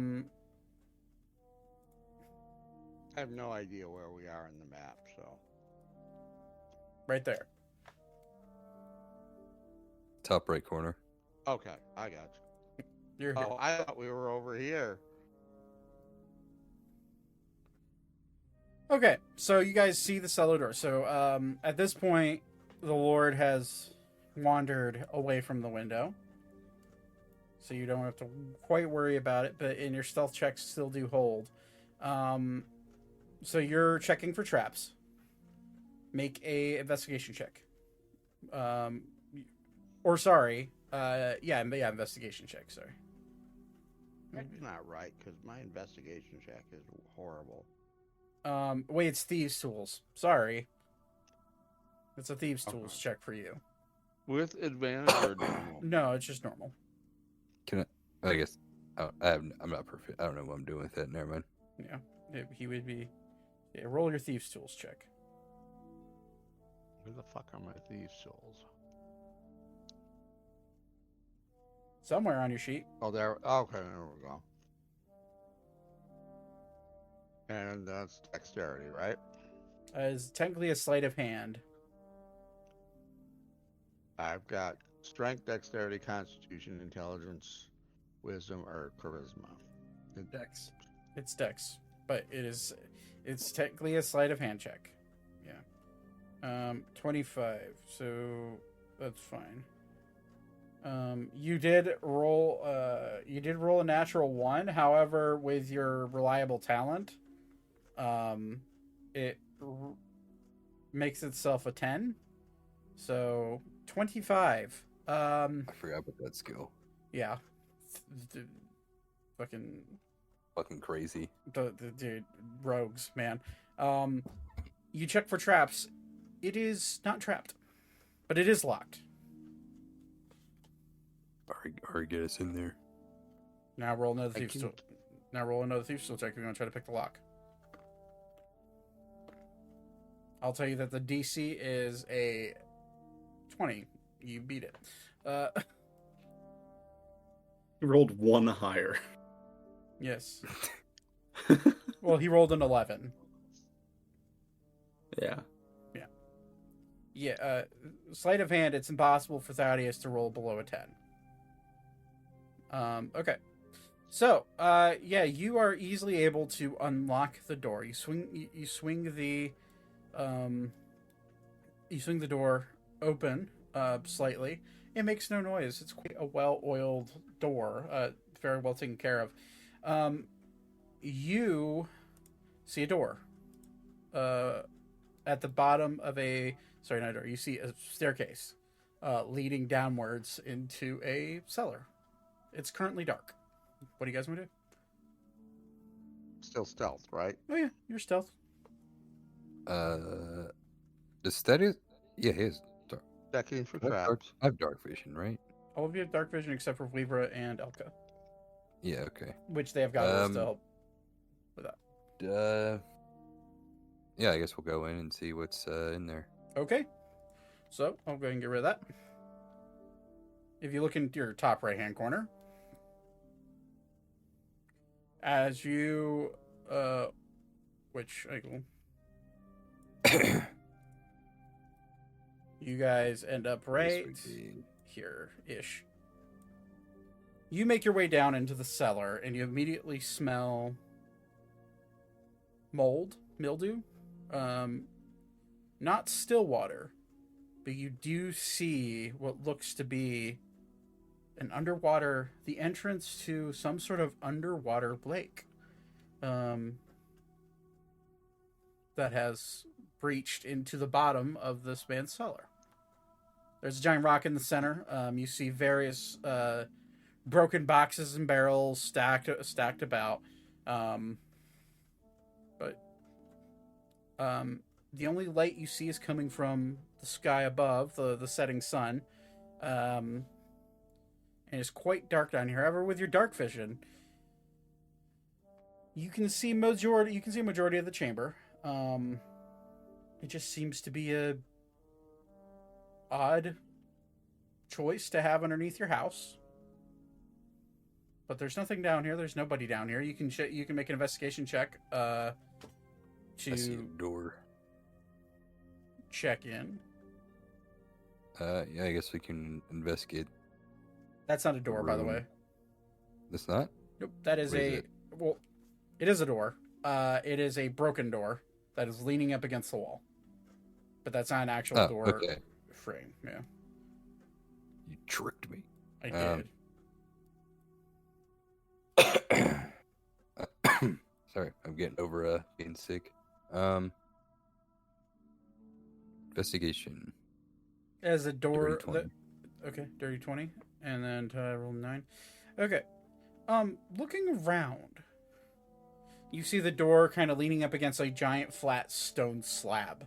I now understand that kind of looks like a doorway. Wow, my bad. I'm just trying to figure out a way to make it look like it's leaning against the door. It's just. Can I check behind the door?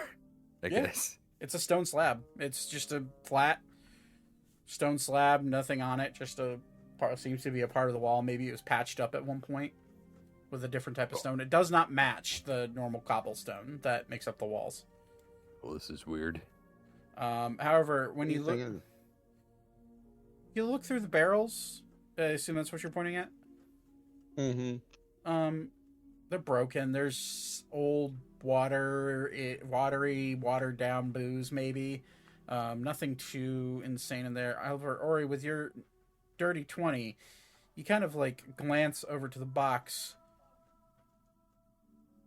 and you see a bat fly out of one of the boxes. And kind of... Hey, dinner. Kind of like fly over here above the water and like circle and then eventually land upright on this rock. And it's just minding its own business. Okay. That was gonna be a vampire or something.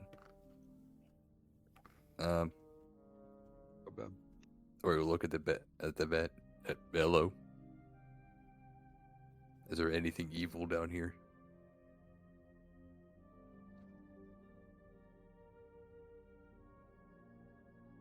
The bat Rude. will look at you because you have to remind most bats are blind.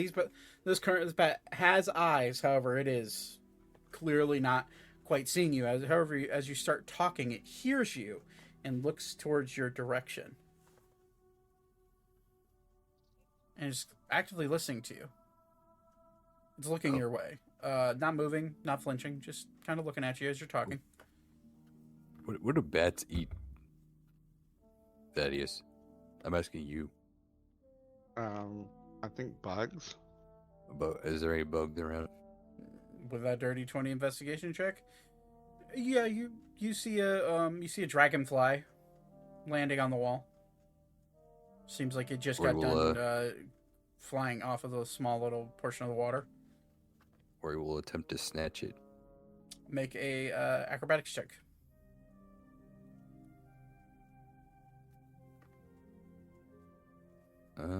24. 24. Dex save for a dragonfly, which is only +2. Yeah, it's a 4. Yeah, you're able to easily snatch it off the wall. Hey, buddy, come here. I got something for you. Make an animal handling check. Let me hold it. They can't see me. They can smell it and see you. Oh, shit. Nat 20. Hey, look at you.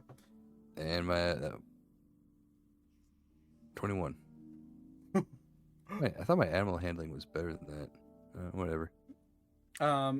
No, you just had, for the longest time with animal issues, you've always had a druid with you. Oh, yeah. Maybe I'm mixing characters up. The bat you'll see its nostrils flare, and you'll hear you speak, and it will kind of walk to like the edge of the rock and kind of like skitter down the rock, and then walking kind of like a very, very wide gait that this bat has. It's trying to move with its wings and feet at the same time, and it makes its way up to your foot, and it kind of like flaps its wing once and lands on your hand and like is starting to sniff the dragonfly.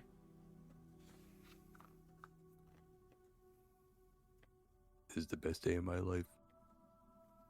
When I roll a perception, Sure. What are you trying to look at? just if this is like really a dragonfly. Yeah, you can roll. Yeah, it's a dragonfly.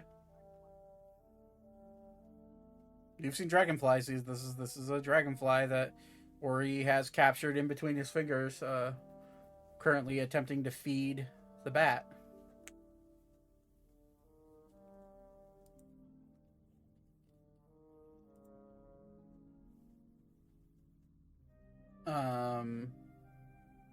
The bat kind of like sniffs and then will reach both of its clawed hands out and grab and latch onto the dragonfly and one fell swoop bite its head off.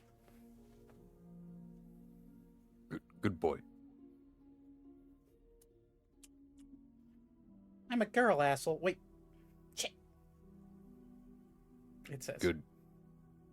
Okay, I knew something was fishy. What's going on? Shit. No, it's all right. It's all right. It's all right. You're not in any danger now. She's going to. Unless you're evil. She's going to very quickly try to fly off your hand. Fucking snatch.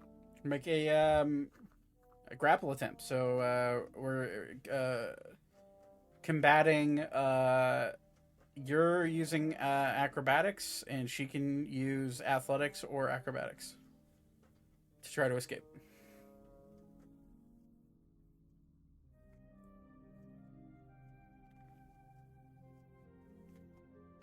Uh, 25. 25. She rolled 26 on her acrobatics. Thaddeus, get the bat. So she flies out of your hand and kind of like takes off back towards the rock. You guys didn't see me as she like echoes through the thing and like starts to fly away towards the water. Wait, we're not gonna hurt you. We're just attack of opportunity or no. capture. Nope, she's already quite. Or is it gonna... She already beat the one grapple chance. You're standing behind her. Climb up on the rock. Where is she? Like just over here somewhere? She's kind of like attempting to fly away this way farther. And as you stand up on this rock, you with your dark vision, you can tell that this chamber right here goes forever. Like to the point where your dark vision gives out. Oh. Hey, what's your name? I'm Ori. Thaddeus Sterling, formerly House of Sterling. I have openings in the House of Sterling. Come back. Thaddeus, let me just do the talking right here. She will land. You're drunk again. I have alcohol. She will land right here, hanging upside down. She'll look at both of you. The Lord will kill me if. He'll kill me. He'll kill me if he finds. No. He'll kill me if he finds out that you guys found. If people found me. This isn't good. This isn't good. No. You're safe. You're safe. He doesn't know we're here. No one knows we're you. here, actually, except for, like, our buddy upstairs. What's going I don't on? think he even knows. We'll protect you. Do I have a persuasion? Roll persuasion. You can roll persuasion. Can you roll advantage because I was helping him out? Sure. Or we were both talking to her? Sure. Yeah. Hell yeah. I'm going to say that the DC is quite high on this, given her station. Hey! That's pretty good. The DC was 25. Yes. She like, I can't talk to you. Yes, you can. Please. Calm down. We're friends. The embittered friends. The embittered will kill me. I have to leave. No. The what? We will protect you. But we're pretty. Look at us. We are two opposites. We're friends. You can be one of us. I have to. A third. I've got to go. I'm sorry.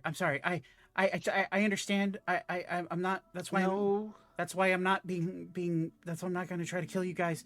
But I really do need to go. Okay. Help us. Tell us where we need to help you. How can we help you? You can't. Yes. No, you can't. This is Ori of the House of Ori, and I am Thaddeus, formerly of the House of Sterling, kicked out of the House of Sterling, taking over the House of Sterling, and my friends hate me. No, we don't. What are you talking about? Also, Well, I grew up in a tent. I don't have a house. The arrogant one hates me. But anyways, you're our friend. We need friends. Wait. I wish. Would you like something to drink? No, I gotta go. And she'll start to fly farther into the cave. Fishing pole. I have a fishing pole. I'm gonna try to reel her in. Okay.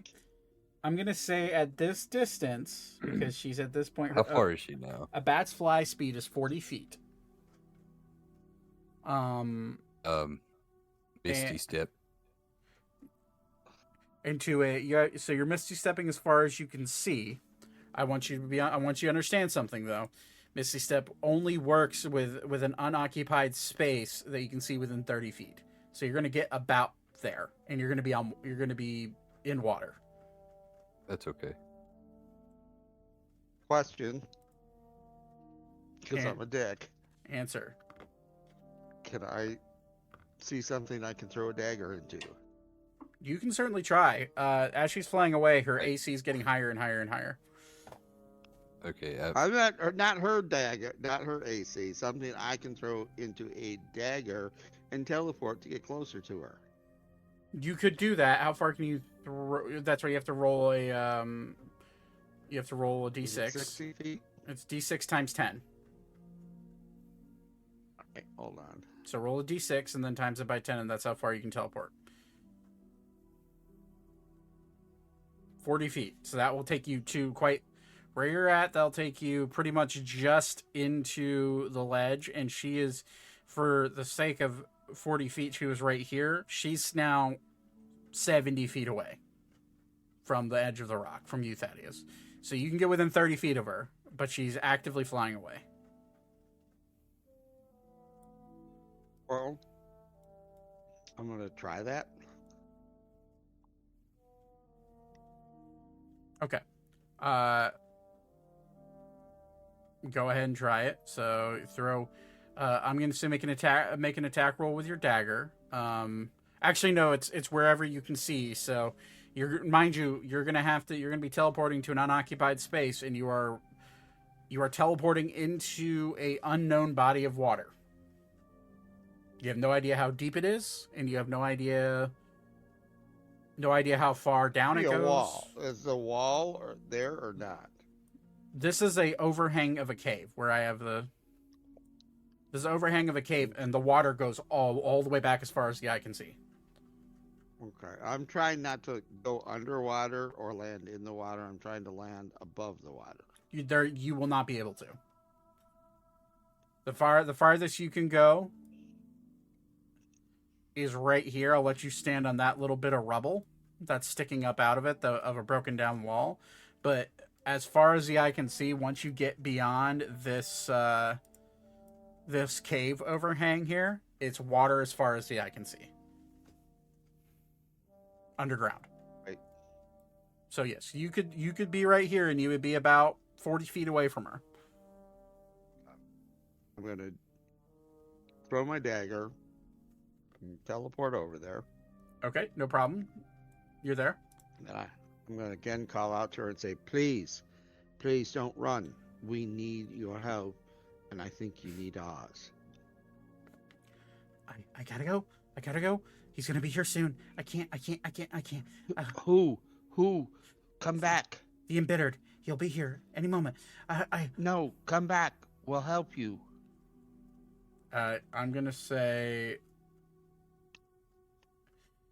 the fanaticism of her. She is.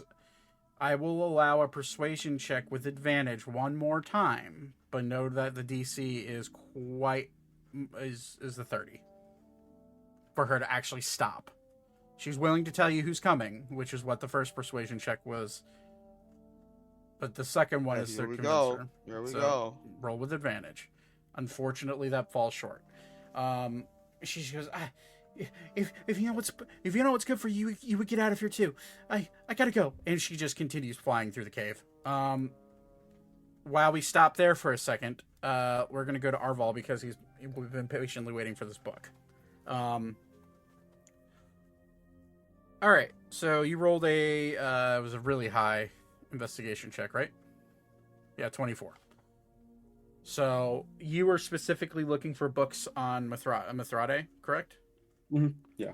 Okay. So you find a cluster of books 5 books to be exact. First one is the first one says Book of Embittered Waters. All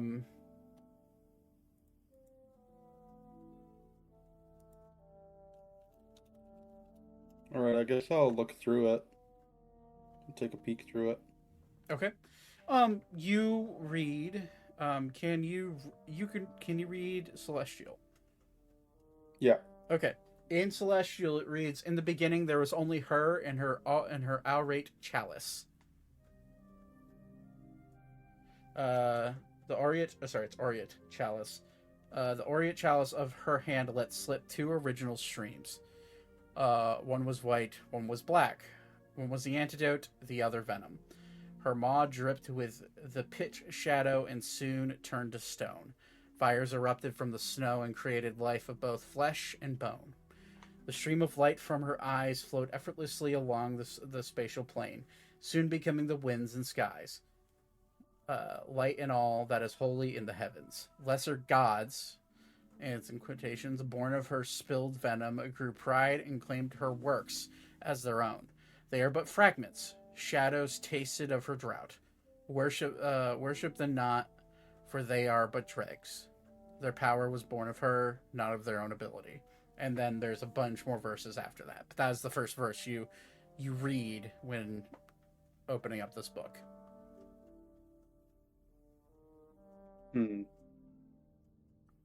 Interesting. I'm gonna have Arvold look at the other books as well. Okay. Just for now, he's gonna put that one like off to the side on the table. So there's 4 other books. You notice that there's a pattern now.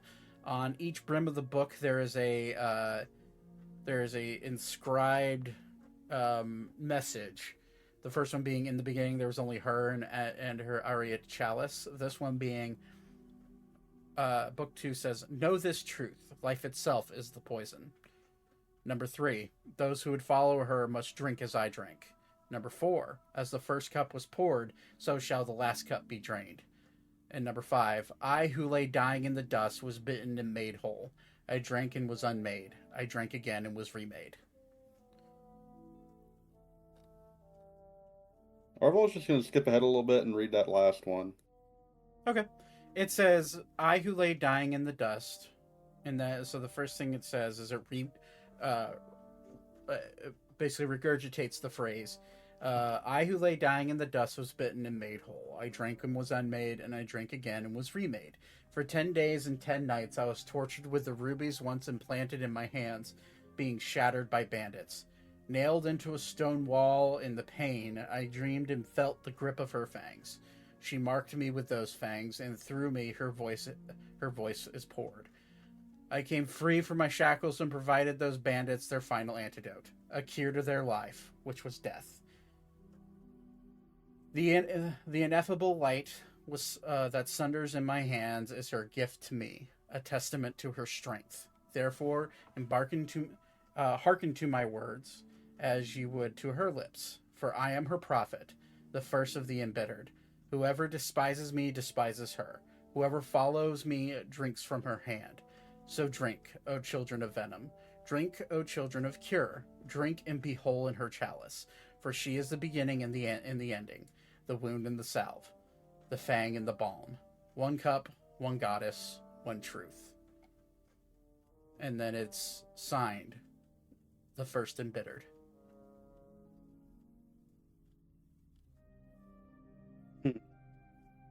Beef's just gonna take all of those and he's just going to hold on to them. Okay. Because he feels like they're quite important. Do me a favor, make a sleight of hand check. Sure.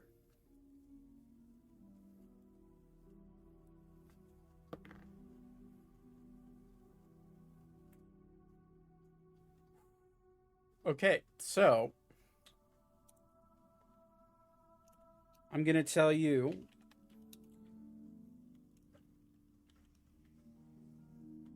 the plus to my roll is going to be +6. So I need to roll an 11 or higher.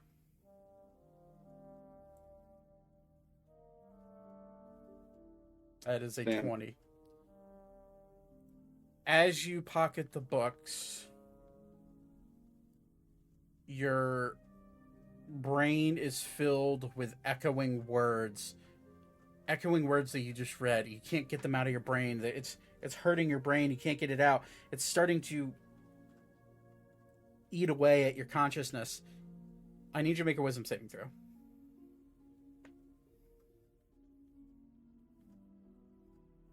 Oh, Well, we all know he has no wisdom. Okay.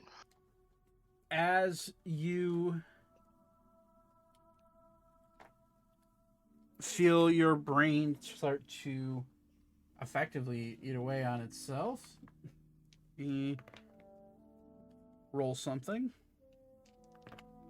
I'm assuming Weaver's seeing all this too. Oh yeah, he's starting to see like your nose bleed. You take 54 points of psychic damage. Damn. Ow! Holy shit. He's got to be dead lot. with that. Oh, I mean, I'm fine, but He's damn, not that that's a dead. lot. I'm being a smartass. I'm trying to do the math. And you are compelled to leave the books where they are. And I'll leave them there. I'll just leave them like on the table. I'm not gonna try to like hide that I was trying to take them. I'm just gonna leave them on the table so it's like, oh yeah, I read them. Weaver will rush over to you, noticing your pain, and say, "My friend, are you okay?" Fine. The books have some sort of curse on them. Something. I'm not quite sure. He will notice the blood trickling from your nose. He'll reach out and cast Cure Wounds. All right. I need to pull up Weaver's sheet real quick.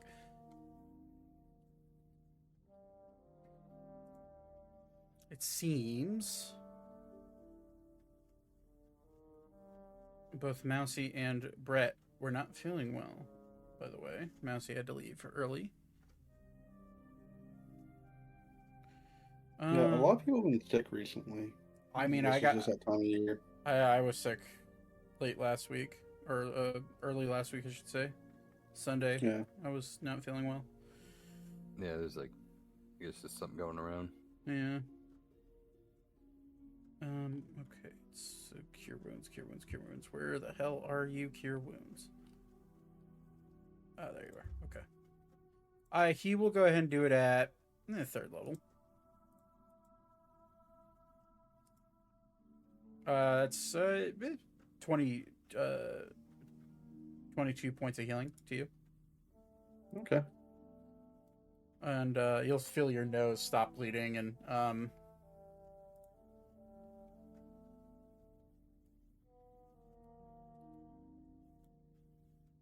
you kind of come back to your senses. You put the books down. And at this point, the Lord will waltz in with blankets and pillows in hands, and see that he will actually hand Zane. He will hand you a blanket and a pillow, and he'll leave a stack of blankets and a few pillows for everybody else in the room, and just kind of smile and nod at all of you. And he'll waltz into here. Oh, I see some of you. I see you entered my small little library. Oh, I see you've were attracted to the books. Yeah, I wanted to peruse them a little bit and see if I could learn more. those are the books. Because Those were the original writings of my goddess. the original writings, I noticed that the name, well, or lack thereof, more of a title, was the Embittered One.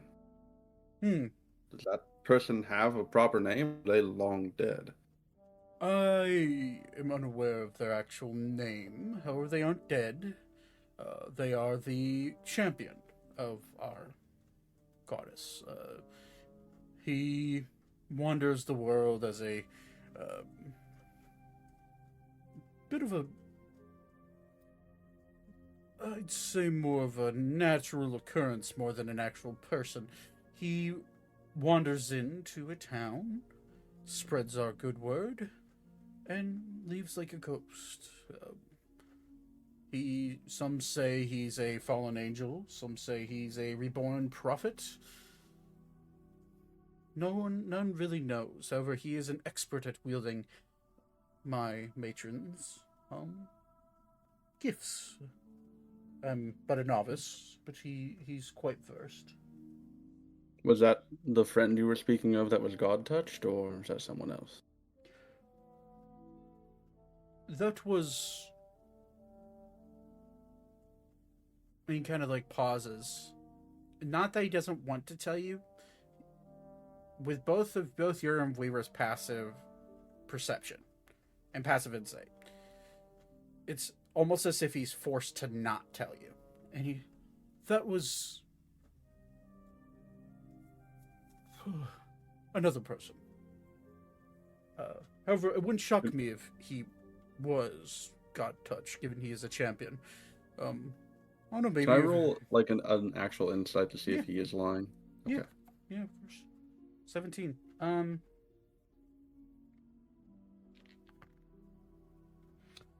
His deception and persuasion are both the same. So his plus to both is a +9. So I will go ahead and roll a d20. Yeah, I'm probably not beating that. You beat it. Oh, I beat it. You get the sense that he is... Your gut reaction says he can't talk about it. Your actual digging further into his behavior, you get the sense that he is being compelled via an arcane art not to speak about the actual details of this embittered one. You get the sense that as much as he is a kind older ogre that is actually trying to be very hospitable to all of you and actually trying to make you feel comfortable in his home, there's some things he just simply can't speak on, and you get the sense that this is one of them. Can I determine, I guess it'd be an Arcana check, but can I determine like if it's a long-lasting one, like it's been over him for a long time, or if it's maybe the caster is nearby? Are you proficient in Arcana? I'm not. Okay, I'm gonna say you'll be rolling with disadvantage, and the DC is 20. Yeah, I'm probably not beating that. I'd have to roll really well, but I'll try. Yeah, I didn't. Unfortunate. It's hard to tell. You get the sense that it is almost as if he's cursed to not say anything. And he just goes, "They're good reads. They were written, I believe those copies were written by the first-hand accounts of the embittered one, our champion. More of a, we'll call it a shortened version of it." And as he goes to like hand you pillow, like he kind of like gestures that he has blue pillows. I'm like, it's in his, he's just carrying, he's holding on to him. He's a big dude, so he can hold on to quite a few. He goes to like hand them over and set them down on the couch to the left, and you see him look up. Oh no. And he looks out. I'm gonna have Arvel like follow his eyes, like where he's looking. He's looking down. Oh, I thought he was looking up. Sorry, he looks up from you. His eyes go up, and then straight downwards to his right. Oh no. I need to use your blankets and pillows. I need to go for a walk. as he quietly wanders. As he gets to about there, Thaddeus, Ori, you hear echoing through. Fucking head. You hear echoing through the cave. He can't know. He can't know. I'm so dead. I'm so dead. Ah! Silence. Like air leaves the bat's body. I'd like you both to make a perception check. By the way, just so it's known, I'm having Beat Better- kind of like watch through the doorway to see whenever he leaves. At this point, he's gone. Okay. Is the perception? Can I have Arval go into stealth? Roll stealth check. Go ahead, Todd. What were you saying? Is this standard? Just a regular old, Disadvantage, a regular. Actually, you have dark. No, you have advanced. We both have advanced dark vision, so just regular old.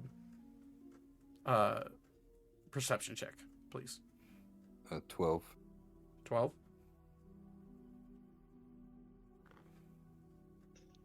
16. Unfortunately, the DC was 20, and would prevent some things. However, before we get to you guys, are you trying to follow after him? No, I'm actually trying to go up here, like up the stairwell, Oh, okay. like in the middle. Weber's following you. With his passive Okay. perception, he easily watches you try to sneak away. He's kind of in for the ride. Yeah, I don't know if you have an upstairs area made or not, but that's where I want to like check out. This is the upstairs area. This bedroom. Oh, this bedroom is upstairs. Oh, okay. I thought that was like down below. No. Okay. Surprise! A secret stairway. I did see that. Although you did get. notice that. Okay. But I guess Yeah, Weber's following. This is the door right I here. guess can I test like the? Can I test this closet? Because I mean, obviously, you come up here. There's one closet in one area. It looks very suspicious. Yeah. Make an investigation check. All right. 23. 23. You kind of check out the wardrobe, and as you open the wardrobe doors, you see a door handle in the back of it. I'm gonna check for traps before I open it. Make another investigation check. In the meantime, Zane gonna follow them once he realizes a bunch of his friends have already walked out the door. I'm just gonna look at like Archer, Elkis, and be like, oh, what's going on here? Ophelia just kind of rolls her eyes. I know, look. And she kind of wanders out. Elka would probably follow quickly after, realizing that there might be some issues. At this point, the ogre walks by and sees Andrew just sitting there smoking a pipe. Oh, hello, Mr. Newgate. Hey, my lord. As he kind of does a fake, cocky little half bow. Discord's being stupid again.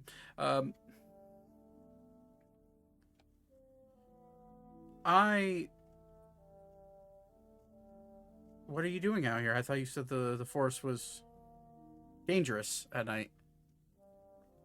I did, yes. However, I do have some things to take care of. Where are your friends? I watched them. Sorry. I noticed them walking out here with you. I just figured I'd checked in on them. Didn't wander too far into the forest, did they? No, they're... Discord, please. I was just on red for a very long time. I can still hear you, by Okay. the way. Yeah. I don't know if it's Yeah, cutting out or not. It just keeps fluctuating from green, yellow, red, green, yellow, We'll red. tell you, and you'll notice. Okay. Yeah.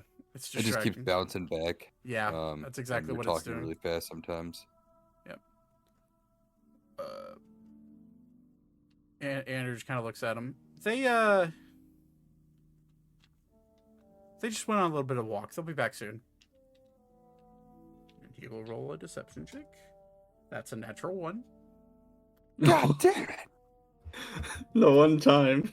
Yeah, the one time it fucking mattered. However, is Anders' deception larger than his insight? So his insight is plus 10. Or sorry, plus 12. Anders' deception is also plus 10. Yeah, that's unfortunate. I rolled a 2. I rolled a 1 and a 2, by the way. You swap them. No. No one has to know. No, this metal dice is for the big guy, and this purple and blue dice is for Ander.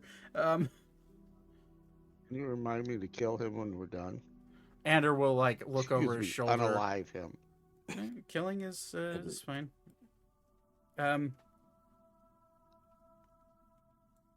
Ander will kind of glance over to the general area that you two wandered off in, and the Lord's eyes go big, and he just goes, "If you value your friend's life, follow me." And Ander will promptly follow. As they're making their way that way, upstairs gang, what are you doing? Or Arval, what are you doing?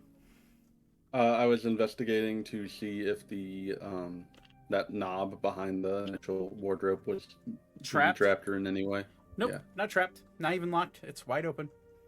Okay, then I'm just gonna go right in. Okay. I'm gonna march my happy ass down the stairs. Weavra, realizing you're going down into a hidden basement, will promptly rush down the stairs and run into Orphelia and Elka. And be like, friends, hidden passageway.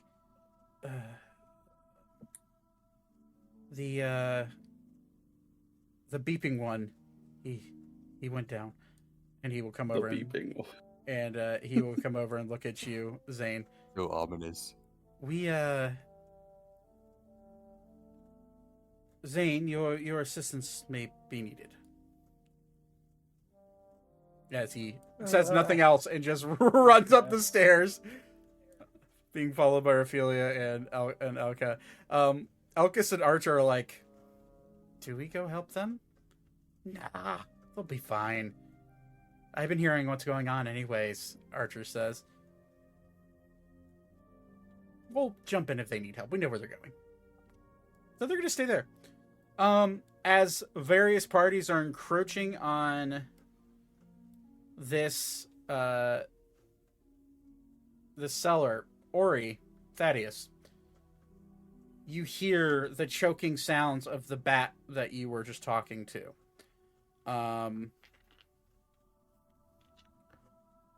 As you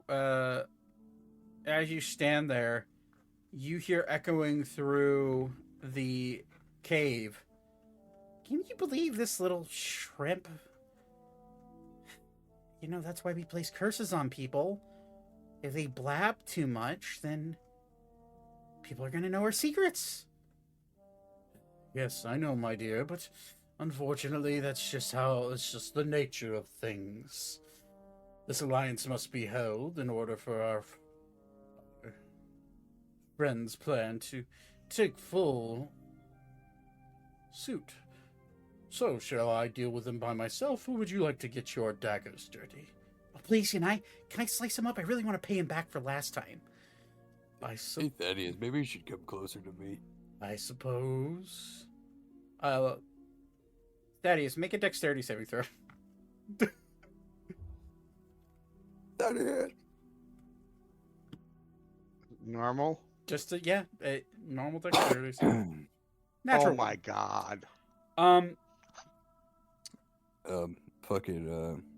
What's that skill called? A sock? How No. do I give a +5? Evasion, yeah. I can do that, definitely. Also, you have evasion, so you can... Yeah. You take half anyways. Ori, you see a ball of flame start to Wait, isn't that hold on. There's a skill I have. It's called evasion Uncanny dodge. or uncanny dodge. Yep.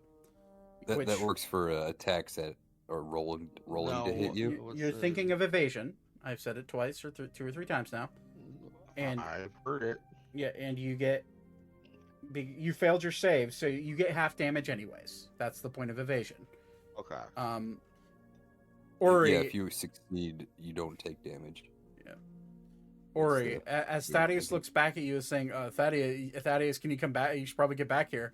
You see a ball of flame start to hurl through the tunnel, and this is a fireball, being blasted straight at Thaddeus. Thaddeus, I need to roll damage. Yeah, I'd transform if I can.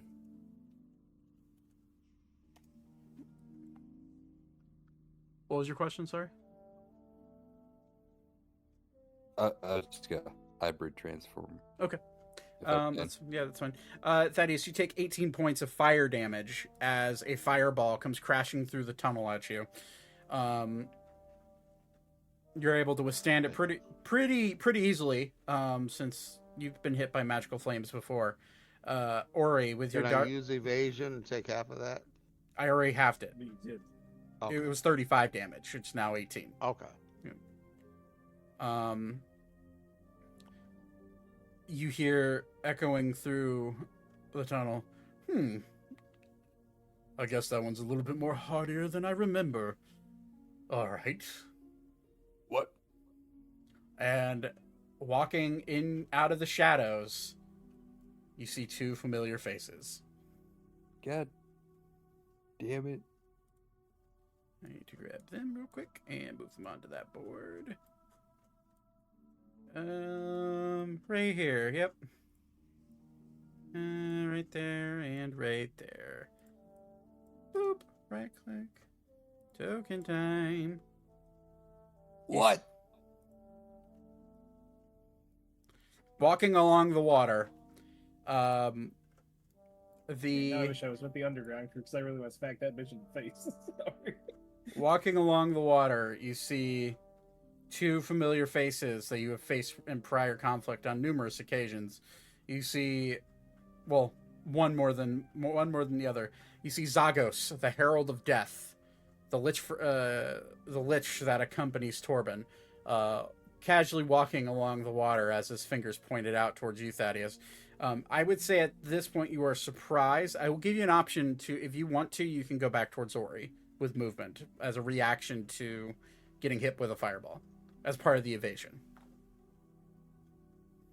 It's going to cost me attack with opportunity.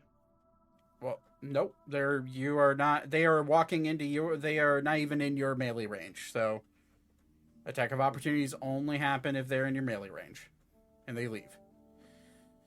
So yeah, you, as your type of evasion, you leap back using all of your movement speed, and you see Okine, the champion of the Curse Giver, the dagger wielding, curse bearing younger human that was fighting all of you in Aurora when you're trying to rescue Archer from Torben. Zagos looks at both of you and says, "Well met, friends." What are you doing here? Oh, cleaning up some loose ends. Started By with the that way- started with that miserable bat. Now you two, and then, Speak. seems more of the party is joining us. Looks like the good Lord himself will be joining us as well. That will clear up another loose end. Speaking What the hell? of We didn't do anything. Speaking of loose ends, is your mother here with us? My mother has been long dead. Oh. Yeah. That imagine would not having a explain mom. it. That would Damn. explain it. Damn, she dry as hell. I say in this moment, the upstairs, Just the start ups, shit talking yeah, to Lynn. the upstairs group, you begin running down a staircase and you find yourself on a landing, which I don't really have a map for. Is a landing that you can see a dim light coming from the end of a tunnel, and all you see is water. You recognize voices echoing through this tunnel, and it is very apparent that it's basically just a flip-flop of this room that they're in. So just think about it that way. Okay. Minus the boxes and the barrels, and the rock. So is there anything else of interest there, or just it's just a room. It's just a room to access the underwater area. Okay, noticing that and hearing the voices, can I discern if there's Zagos in the other? I would say with this, it would be a perception check, and I'll allow the group to make one as well. So, we run 21. Stupid fucking high perception, and we run. I'll roll for assuming I do hear them, I'm immediately running up and saying, "We got to figure out where the other side is." I would also like to remind you that I'm pretty sure Zane has the ability to allow you to walk on water. Oh, he does? Yes. Okay. Then yeah, we definitely need to start moving.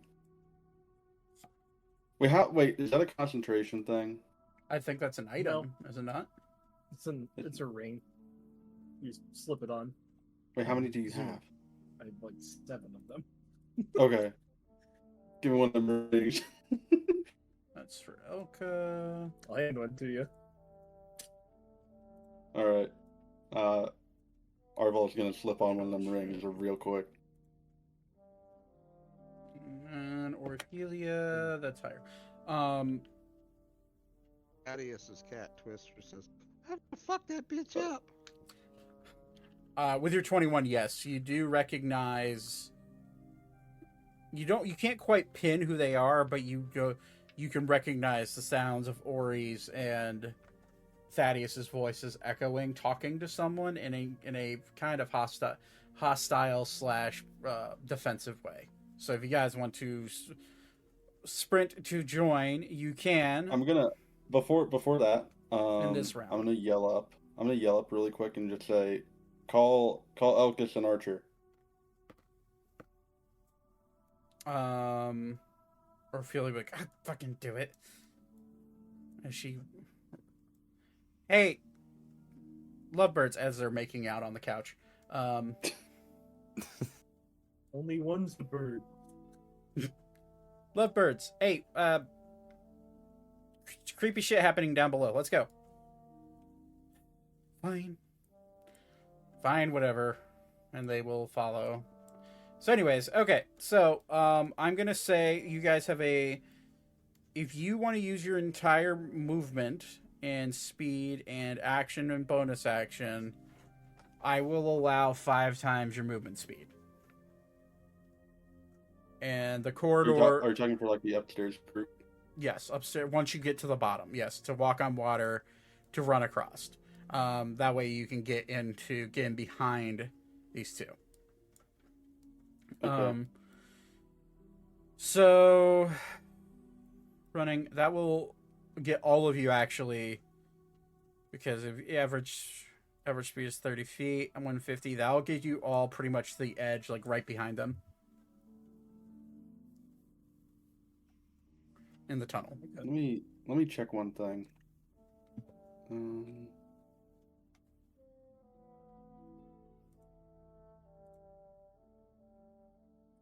As you're doing that, you said it would take up my bonus action, right? Your entire turn to times your speed by 5.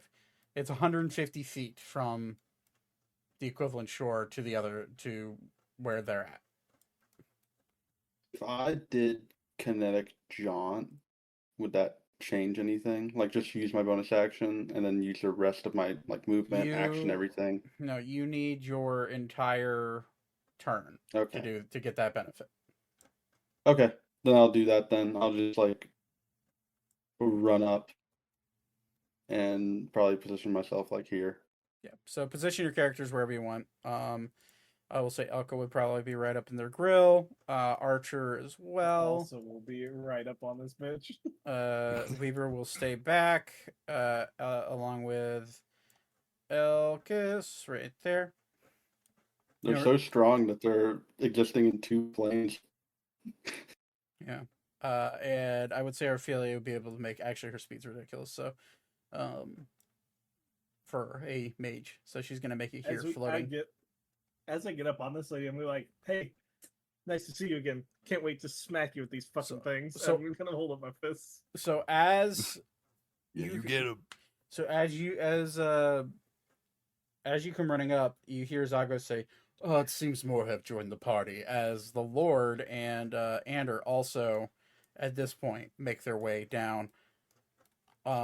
You hear Lord Zaksha say,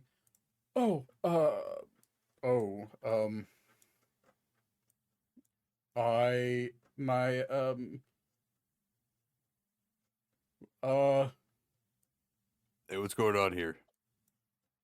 We'll have to postpone the tea. I believe we have some asses to kick. no ass kicking is needed. These are guests of my house, Lord Zagos, Lady Okune. If you could, why are you here? Lord Zagaro Zaksha. We agreed to this alliance because your cult leader is a powerful man, and we decided that he'd be able to benefit.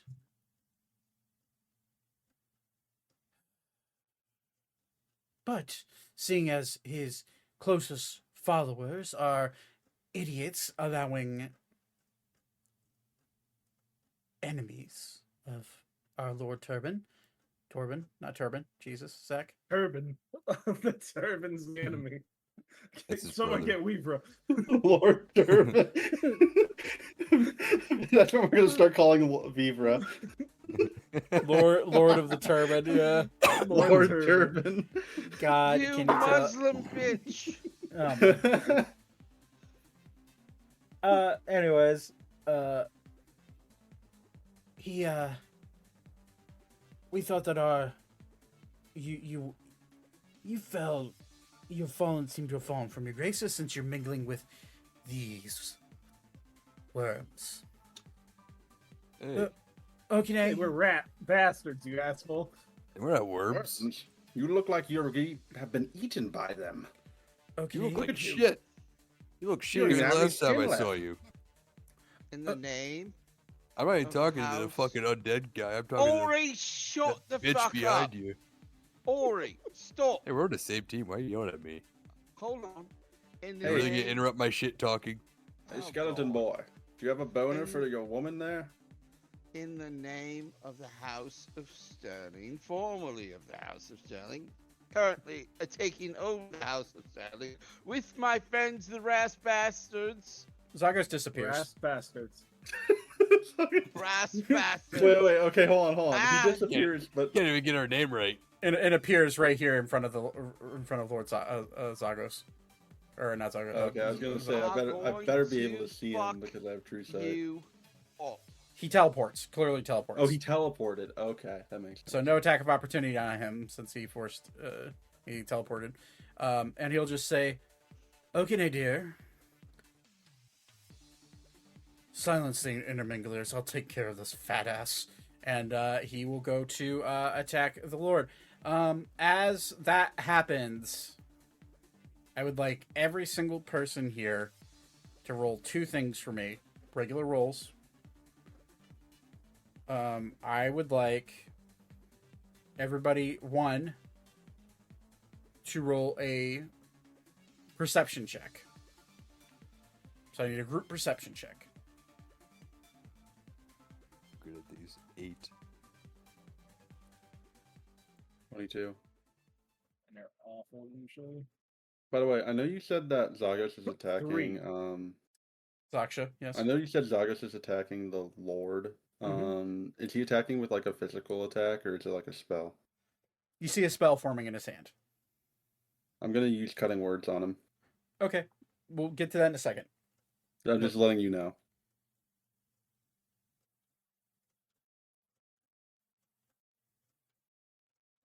All right.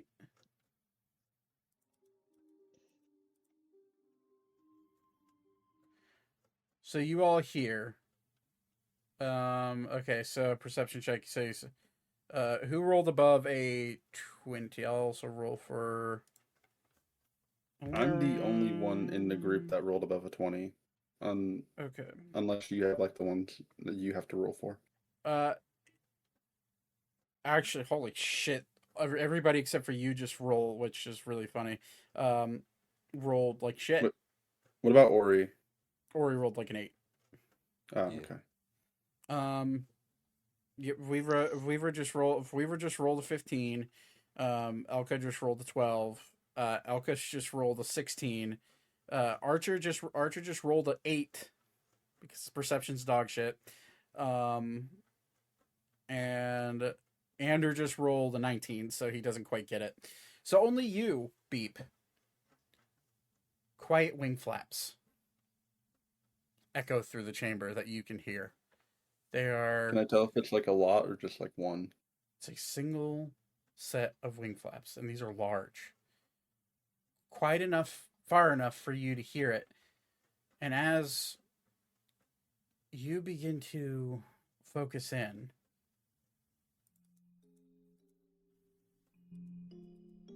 you hear him coming from above. But that's impossible. You can see the ceiling. Where are they coming from? And you see, as you look up, you see a portal, a rift start to crack in the ceiling of this chamber. And it splits open. And descending from the ceiling, jet black wings spread downwards. It's Lord Turban. No. Come to save us. Lord In our Turban. darkest hour. Beaver's long lost brother, Lord Turban. Jet black wings. You see what looks to be a human man, slightly larger than normal. Silvered hair, No. long silvered hair, like shaggy silver hair on top, a unkept, fairly unkept chin tight silver beard. His wings have a dark red hued energy starting to sparkle off of them, and lowering down from the ceiling through this rift is a looks human, but he has wings. And I'm gonna say for everybody here, do me a favor, make a wisdom saving throw first and foremost. And then furthermore, if you'd like to ascertain what this person, who this person is, or what kind of person this person is, I will allow a religion check or a history check. Wisdom 23. 23? I get advantage on this? No. And what was the second Thank one? God Aerith is not in our party, bro. I know. Is it history check and the other one? It's a wisdom save. Or the other one? Well, yeah, I rolled a 23. Religion or history is. Zach, what's the DC on this wisdom? 25. Oh, I did not make God that. damn it. I didn't get near enough on that. Imagine Orphelia just gets a katana straight through her back. Zane, save me. Give me a +5. Did you roll high enough too? I rolled a 23. Oh yeah, I'll fucking hit Ori with a flash of genius. Thank God. Orphelia succeeds. Elkis succeeds. Oh, never mind. Ander succeeds. Thaddeus succeeds. Thaddeus, with your 21 wisdom save? No. Yes. No. You need 25. You need 25 to succeed. That's My history check was a 25. This is for your wisdom save, not your history check. Okay. That's a 17 for history or religion. It was a religion. I mean, but it's a +1. So but let's do the wisdom religion. save first, and then we'll go to the history. Okay, history/religion. Elka failed. Weavra succeeded. Or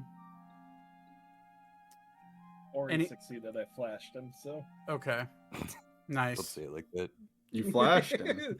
Anybody Yeah, who rolled flashed him. anybody who rolled under 25 for their wisdom save, you don't take any damage. However, as this being starts to float down, you are afraid of him. You are afraid. You're fearful of this man for the first turn of combat, which will start once we roll initiative, which we will in a minute. For your history checks, the only person who rolled, you need a 10 for religion or history.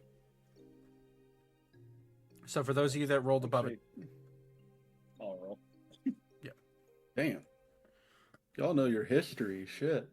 I'm a well-educated boy. What can I say? for those of you who rolled the Nerd. 10 or the for those of you who rolled the 10 to 20, you would know that this is an Asimar. That's coming down through this rift, wing spread. For those of you that rolled above a 20, you would know that this is absolutely a fallen Asimar. Wings are black. His face is gaunt, cheeks sunk in, eyes droopy. His hands and wrists have scars all over them from various wounds, whether they're self-inflicted or done from battle. You notice shards of cracked rubies in his wrists. As he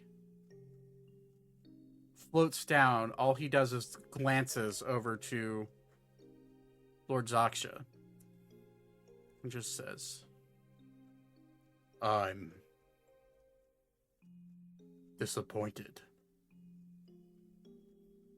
We will talk later. My lady commands me to exterminate these mice. So it will Or be rats, done." not mice, fucker. Rats. And the man that you were staring at, His name's Sephiroth. no, this is him. So I will go ahead and blow him up a little bit. There you go. He's wielding a book? What a nerd. Guys, it's alright. He's just a nerd. That looks pretty sick, though. I like that. He does look cool. Yeah. Zane, roll another history check. I thought he was large. I was like, holy Another one? shit. Yep.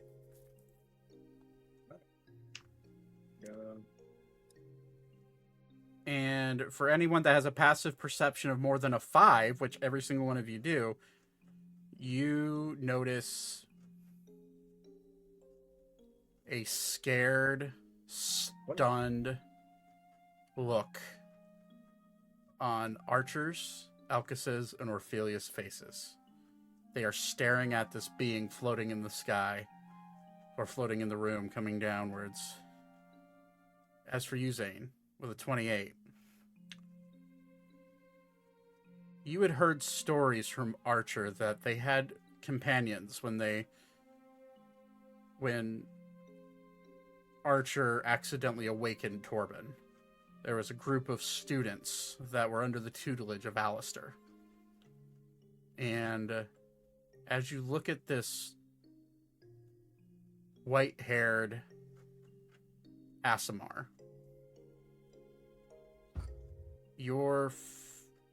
and you look on the faces, the direct face of your dear friend Archer, and you see not only immediate recognition on his face, but dreadful recognition. Elkis starts to have a tear well up in his eye. And you'll hear Orphelia mutter a single word. A name, rather. Alikir? And that'll be the end of today's session. Damn, you really gonna do our boy like that, huh? Damn right. That's all right. We can keep playing. It is 10:48. So, anyways, 10:48, and like half the group is gone. yeah, It's fine. We got it. Alec here was that was Austin's character. It was right? Austin. Yeah, It was that was my Austin's. character. Yeah, it was Austin's character. I've had this idea for a long time that he would go evil. Basically, he was tortured. Don't give away too much. Yeah, I won't. But Well, fair enough. But that's why I just wanted to the make broken. I wanted to make sure I was remembering properly. This is a very clear, tortured version of Alakir Anura, the former pupil of Alistair Silver, and best friend and former classmate and best friends of Archer and Elkis. So, yeah. For those that Did I see his did I see his token when I was playing? yes, In that one session? he was the Not like this. not like this. He was obviously. He was 18. He was 18 when Thrip met him in that rift. But he when does Thrip return in all this? When is our hero? I don't know. He went back to Our his hero. world. He went through a portal. when does a Well, he hero can come return? He'd come back if he Thrip- needs to. It's Thrip's fine. gonna portal back and just stab Torben in the back of the throat for the What if Thrip has like an eye patch and everything? And it's like punished Thrip. Punish Thrip. I'd love to play Thrip already, but yeah. Okay, that's cool, guys. Okay, you gotta finish. Sorry, I'll ask you later. Yeah, no, I'll be right back. Thank you for playing. It's getting late. Thank you. I'll be right back. All right, everyone. Thank you for watching. I appreciate every single one of you. We'll get into this combat next session. Everybody, no one has taken a long rest, so this should be interesting. I am no holds bar on all of this. So sounds like a plan. Thank you for watching. I appreciate all of you, and I will catch you guys. Sorry, I was feeling like I was gonna burp. I'll catch all of you. Probably not next Sunday, because I will probably be down south. But we will be streaming the weekend. We will be doing it the weekend prior to Christmas, and we may actually do a stream the Sunday after Christmas. It just depends on travel plans and everybody's holiday schedule. So I'll keep you guys updated on that. But until then, thank you for watching, and I'll catch you guys later. Peace out. Bye now.